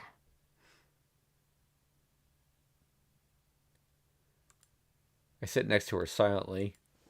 She said she wants to talk, but she doesn't say anything. I can't do anything else, so I stare at the yard absentmindedly. I can't see the moon. My breath is white, probably because it snowed earlier. When I look to my side, Tosaka is staring at the yard with white breath as well. I can touch her shoulder if I move a bit. I'm not disturbed by that fact. Is it because I'm getting used to it, or because of the white winter night? Tosaka is so close to me, but I feel so calm. So, what do you want to talk about, Tosaka? I ask her, feeling that she's waiting for the question. Well, this place is a bit special. I just thought you might be fine as you are right now. Whoa, do you mean I'm good enough as an amateur? Not exactly, but maybe so. I don't know what kind of a magus Emiya Kiritsugu was, but this place is really natural. It's very open, even though this is the workshop of a magus. All the doors are open, free for anyone to come in and leave. It's probably not bounded by anything because there's no knowledge here to protect. I think that's what your dad meant by telling you to become a magic user, not a magus. You have nothing but in its place, you can go anywhere. What? You're not like that? No, my place is different. My mansion is called a haunted house, and it really is. It rejects anybody that comes in, yet it doesn't release anyone that comes in. I sometimes think it's wrong, but it's not something I can change. It's not like it's cursed, but it's just that I like how it is. I was chosen as a successor probably because of my personality, but it was pretty shocking when I realized it. Is that when you realized that you're a bully? You're not one to mince words, huh? Really? I thought I was being indirect, just like you. Geez, I'm telling you that's direct. She sighs and hangs her head. Her sigh is white and slowly melts into the cold night. Seeing her face makes me remember the red school. Tosaka didn't say anything when she saw the unconscious students. In spite of her shaking knees, she bit her lip and acted firm as usual. I realized at that time that she might be killing her true self by acting like a perfect magus. Was it hard for you, Tosaka? I get uneasy, so I ask. You mean the training? Sorry, but I never thought it was hard. I was able to do most things without a problem, and I was never discouraged because I couldn't do something. And it was fun for me to learn new things. I told you, right? I was born with this personality, so there's no need for you to worry. She simply says so. There's no bluff nor lie in her statement, and Tosaka is smiling. I see. Then what about school? If you're going to live as a Magus, isn't it meaningless to go to school? It's not meaningless, but it is straying away from my path. But it's not pointless. Being a student is fun. I'm up for anything fun. It's a duty to succeed my dad, but I wouldn't do it if it wasn't fun. I became a master because I wanted to test my powers, and I'm cooperating with you because you're funny. Ignoring the comment that I'm funny, my worries disappear. A family of magi. I thought Tosaka would carry a dark shadow because she's bound by heavy history and bloodline. But that was just my prejudice. The Tosaka family is not a burden on her, and she's done what she wanted up to now. I see. I'm glad you're having fun. Thanks. So I'm sure you're having fun too. You're saying that, right? You wouldn't be able to continue training unless that's the case. Tosaka says so as if it's natural, but I can't nod back. Hey, why are you silent? Your dad didn't force you, right? But you continue training in spite of that, so that must mean it was fun. Well, I don't think I ever considered it fun. For Emiya Shiro, magic has always been a life-threatening trial. I know I don't have the aptitude, but I clung on to it, wanting to be like Hiritsugu. For my first year, I trained all the time except for sleeping and eating. I held my sensitivity, facing death every night. I just repeated it for 8 years. I didn't think it was tough, but I didn't think it was fun.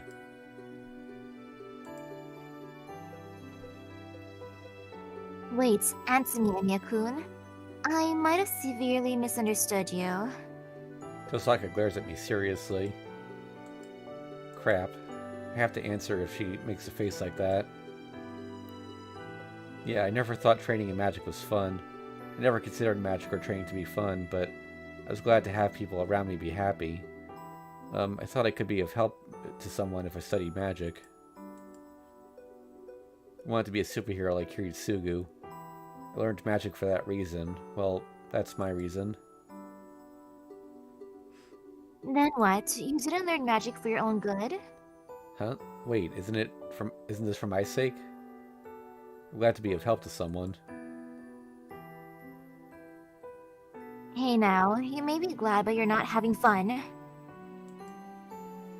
Look, I'm talking about what's fun for you. I'm asking if there's anything you consider fun.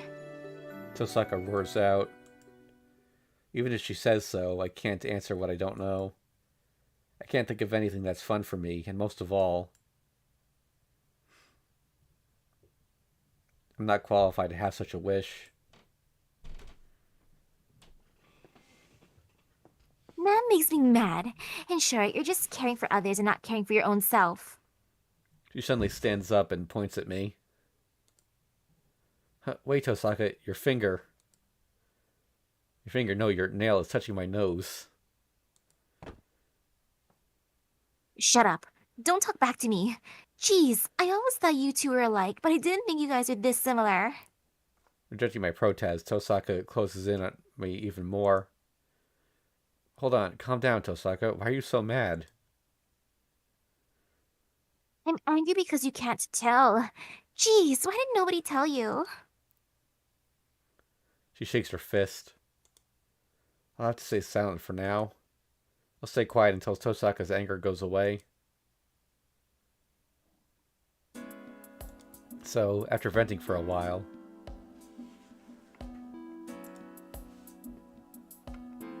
Fine, I've decided. I'll make you admit defeat tomorrow.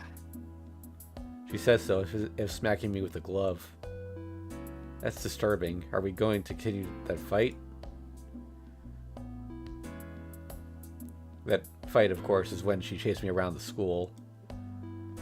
I was cornered and had to surrender, but the match wasn't settled before Ryder's interruption. Yep, you better be ready. I'll smack you a good one. Tosaka psyched herself up before walking off into the living room.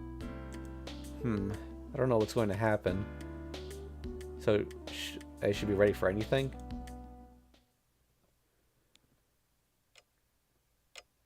Anyway, I have to take Tosaka home. It's almost 10 o'clock. I don't know what Fujine will say if I keep a girl at my place for so long. Huh? What did you say, Shiro? I said I'm going to walk Tosaka home. Where is she anyway? It's about time she left. Fujine is watching me with blank amazement. That's weird. Fujine should approve right away, but she didn't seem to be in a hurry. I think Tosaka-san is in the outbuilding. She's a guest, so she has to have a proper guest room if she's staying over, right? Alright, the outbuilding. Wait, don't be ridiculous, Fujine. Did you just say something strange? Geez, you're the one saying strange things, Shiro. You're going to let Tosaka-san stay over because it's so late, right? Tosaka just came and told me so. What, Tosaka's staying over? Yep, but you can't do anything strange, okay? I'll be sleeping in the Japanese-style room, so I'll go kill you in one blow if I hear a scream from the guest room. Fujine munches on a rice cracker. She seems normal, and it seems she thinks nothing of the emergency situation of having Tosaka stay over. Damn her. Looks like Fujine has surrendered to Tosaka. She's used to all the sleepovers. Oh, great timing. I'm going to borrow the guest room on the right. Then, the alien I bump into on my way to the outbuilding says so lightheartedly. Her appearance makes my head spin. She's not in her uniform. This person is in my hallway saying something ridiculous. Oh, this? I'm going to stay over, so I had Archer bring me things. I don't need to borrow any pajamas. Are you alright? Go to bed early if you're tired. I won't forgive you if you sleep in tomorrow. Waving goodbye, she goes down the hallway leading to the outbuilding. In a daze, I watch her go and look at myself in the mirror. My face is as red as an apple. Damn it. Wasn't she thinking sleeping in the same house? What was she thinking? Sleeping in the same house, even if we're far away from each other. I should take a bath again. I'll pour cold water on myself and cool my burning face down. I'll have to do so, or I won't be able to concentrate on by training heavy Tosaka on my head.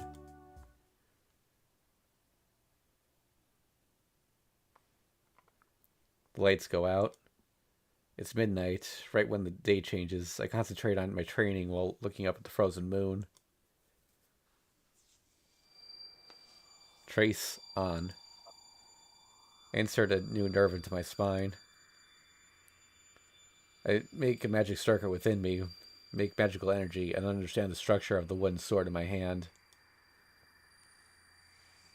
Basic structure analyzed.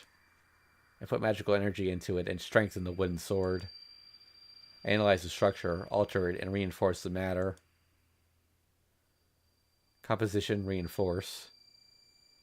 The usual process goes too smoothly. I don't know if it's because I became a master, but I can now easily strengthen things which used to have a success rate in the 0.01 digits. And I can take a magic circuit in a flash. No, it's not because I became a master. I'm only copying it. His swords. I'm only imitating that knight in red that I saw at the Ryudo Temple. I'm imitating his twin swords, his sword techniques, and now even his breathing. This is a fake. This isn't what's mine. I can't help but feel self-hatred. Miyashiro's skill improved just by imitating him. I know it's not my own power, but I have to rely on it. it was because of his technique that I was able to fight off those bone creatures at school. And it was because of his projected swords that I was able to fend off Kuzuki's attacks. Even now, I know I can reproduce those swords if I seriously follow the manufacturing process. It's falsely similar to strengthening. I just have to put the start and the finish separated into exactly 8 sections. Not trace on sympathy start, but trace on projection start. The words are still the same. There's no need to change the spell if it still works on me. First of all, I only know and can use one spell to change myself. I put down the strengthened wooden sword. The left side of my body is still numb. I was optimistic that I would heal if I rested today, but it wasn't that convenient. If this is the compensation for magic above my level, duplicating Archer's swords, I might destroy myself if I project one more time.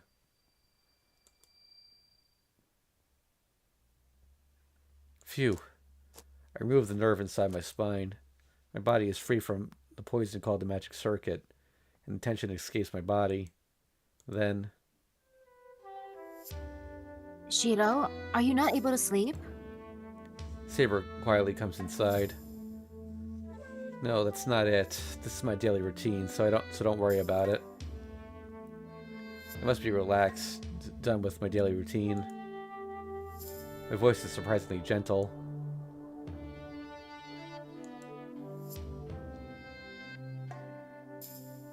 It was lively today. Yeah, even though they're different, it was like having 2 Fujines here. I answer her smile with a smile. Saber agrees and sits next to me. But you're training magic tonight as well. Do not change your routine no matter what happens. Huh? Yeah, it was my father's teaching to do it without a day's rest. Well, that's all he taught me, though. That is it? Then he has not taught you the Magus' way or his knowledge? Nope, first of all, the one doing the teaching wasn't like a Magus. He was a troublesome adult. He was usually spaced out and clumsy. He said he's going to enjoy what he likes, and he would play around with it like a child. Usually couldn't believe him when he called himself a sorcerer. I can tell the fact that I can tell that I'm smiling as I tell the story about my past. 5 years between the time of the fire and Kiritsugu's death. Come to think of it, that might have been the best time of my life. See? So you liked him for who he was? Yeah, Tosaka might get angry if she hears it, but I admired him. He was free and not like a Magus at all, but he was a true sorcerer to me. And well, I couldn't leave him because he was more immature than I was. Yes, I understand how you feel. I had a Magus of my own, but that one was immature as well. Merlin sneezes in the distance. Yeah. That one? Wow, it's rare for you to address somebody like that.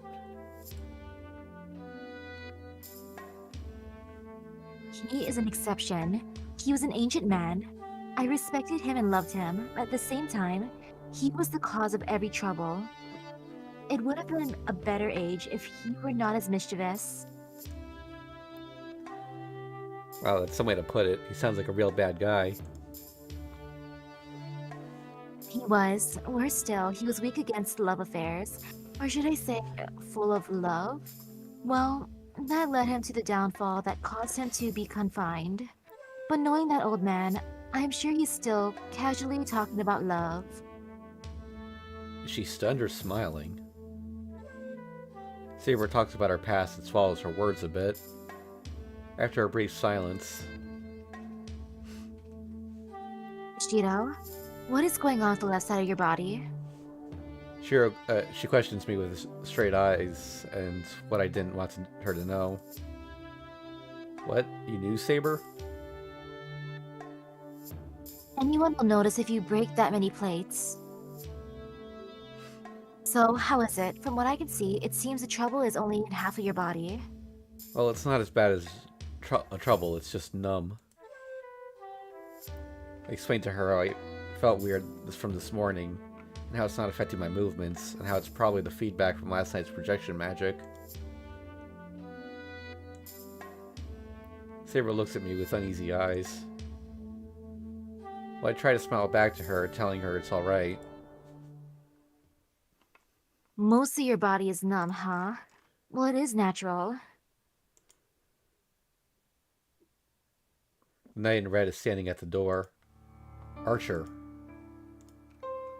Oh, Saber jumps off as if to protect me. To her, he's an enemy that assaulted me.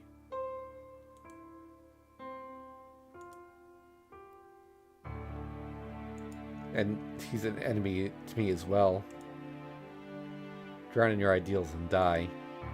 Those words he said to me before he slashed me would not get out of my head. What do you want, Archer? We should have a pact now not to attack one another. Leave right away if you are to follow your master's order. Archer does not answer, but takes another step. Stop. You had better be prepared if you are to take another step. Saber's enmity turns into an intent to kill. No, hold on, Saber. He's not willing to fight. And we can't fight here. That is true, but... It's fine. So, what do you want, Archer? Knowing you didn't come here just to say hello, right? I push Saber aside and confront Archer. I still don't like him. Our mentalities are different, but more than that, I just can't deal with him. I feel a chill running up my spine the instant I see him. I bet he falls under the category of natural enemy. Hey, get out if you have no business. I heard you did projection, but it really is true, huh? Half your body is numb and your actions are misplaced about 7 centimeters inside of you, right? I gasp. Archer's comment is so accurate that it's scary. Let me see your body. I might be of some help.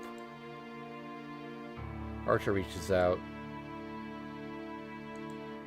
Nope, stop, Saber. I have to show him my body, right? I take my top off and show him my back. Archer silently places his hand on my back. I feel a small pain. Sensation. I feel heat in my numb left side of my body, as if needles are picking at it. How fortunate for you. I thought it was necrosis, but you only opened up what was closed. This should heal within a few days. Something closed opened up? Yes, it seems you have misunderstood, but a magic circuit is not something you make each time, but something you reveal. Once you make it, it is something you reveal on the surface or not. You did not know this, so a circuit that should have been used was neglected and sleeping inside of you. It is something your master or Rin would not think of. A legitimate Magus would never imagine a heretic whose nerves are his magic circuit. Your numbness is temporary. It is a result of full magical energy flowing into a circuit you have not used before, and it's only surprised right now. But now, a wind has gone through the neglected section. The nerve will eventually recall its normal function, and the dormant circuits is now activated. The needless poke in my back again. I feel a definite thumping from my numb body. That should do. You should be a better Magus when your body heals.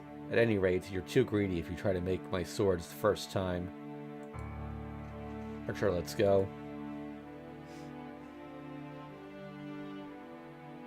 Then, there is nothing abnormal with Shiro's body? It was abnormal up to now. No. It is normal for humans to keep such abnormalities asleep inside them. In that regard, Emiya Shiro is already abnormal, but oh well. Anyway, Don't even think about using magic tomorrow. Numbness will be the least of your worries if you burn out the healing nerves. You are knowledgeable, Archer. I had a similar experience. I had one of my arms taken away when I did it for the first time. That is what it means to learn new magic. He turns and tries to leave. Hold on. I stop him. I want to know why he helped me after trying to kill me before. What, are you going to ask Saber to fight me? I won't do such a thing. I just want to ask you about what you said before. Drown in your ideals and die. The meaning of it. The uneasiness in my brain won't go away unless I hear it out from him. It is just as it sounds. There's nothing to explain. There's no hesitation. Archer declares seriously. That pisses me off so much that my whole vision turns white. Then what? You claim to not have any ideals, so what are you fighting for? Servants have an objective, right? Then what's the reason you fight? If you don't have an ideal, then what are you fighting for? It is simple. I fight for myself. Boring ways of the world. Justice, ideal. Such vague reasons are meaningless. I fight to fulfill my own desires. There's no other reason. Yourself. Just what is your own self? Just for your own self? Yes, do as you wish if you desire an ideal that's not to hurt anybody. If you want to save others so much, go ahead. But only if it is truly your own desire. What? My mind freezes. What did he just say? If you're fighting out of your own will, the resulting crime and punishment are all yours. The ideal requires that you be burdened with them. But if it is a borrowed intention, the ideal you speak of is only a fantasy. In a word, it is a fake. You need a reason to fight, but it cannot be an ideal. If you fight for ideals, the only thing you can save are ideals. There's no way you can save people. I can't talk. I can't think of any objections. Archer's words pierce my heart like arrows. But it goes the same for Saber as well. The reason why one fights is the desire to save something. At the very least, it is the case for you, Emiyashiro. Isn't that right? But salvation brought on by others is not a salvation. The only thing that saves a person is their own will and actions. Salvation brought on by others is like money. Once it is used, it will only go on to someone else. I can't speak. Something I have to say is wrong, so why? That is why your ideal is meaningless. You can certainly fulfill your wish to save someone, but a wish for you to save yourself does not exist. You will embrace a borrowed ideal that is not yours, and you will probably pursue it until you die. No, that's all I wanted to say. There's nothing at the end of helping people. It is a false life that can save neither yourself nor others. He turns his red back to us and leaves. I can't think of anything to say. Darkness falls. We cannot look at one another and just stare at the back of this guy who's no longer there.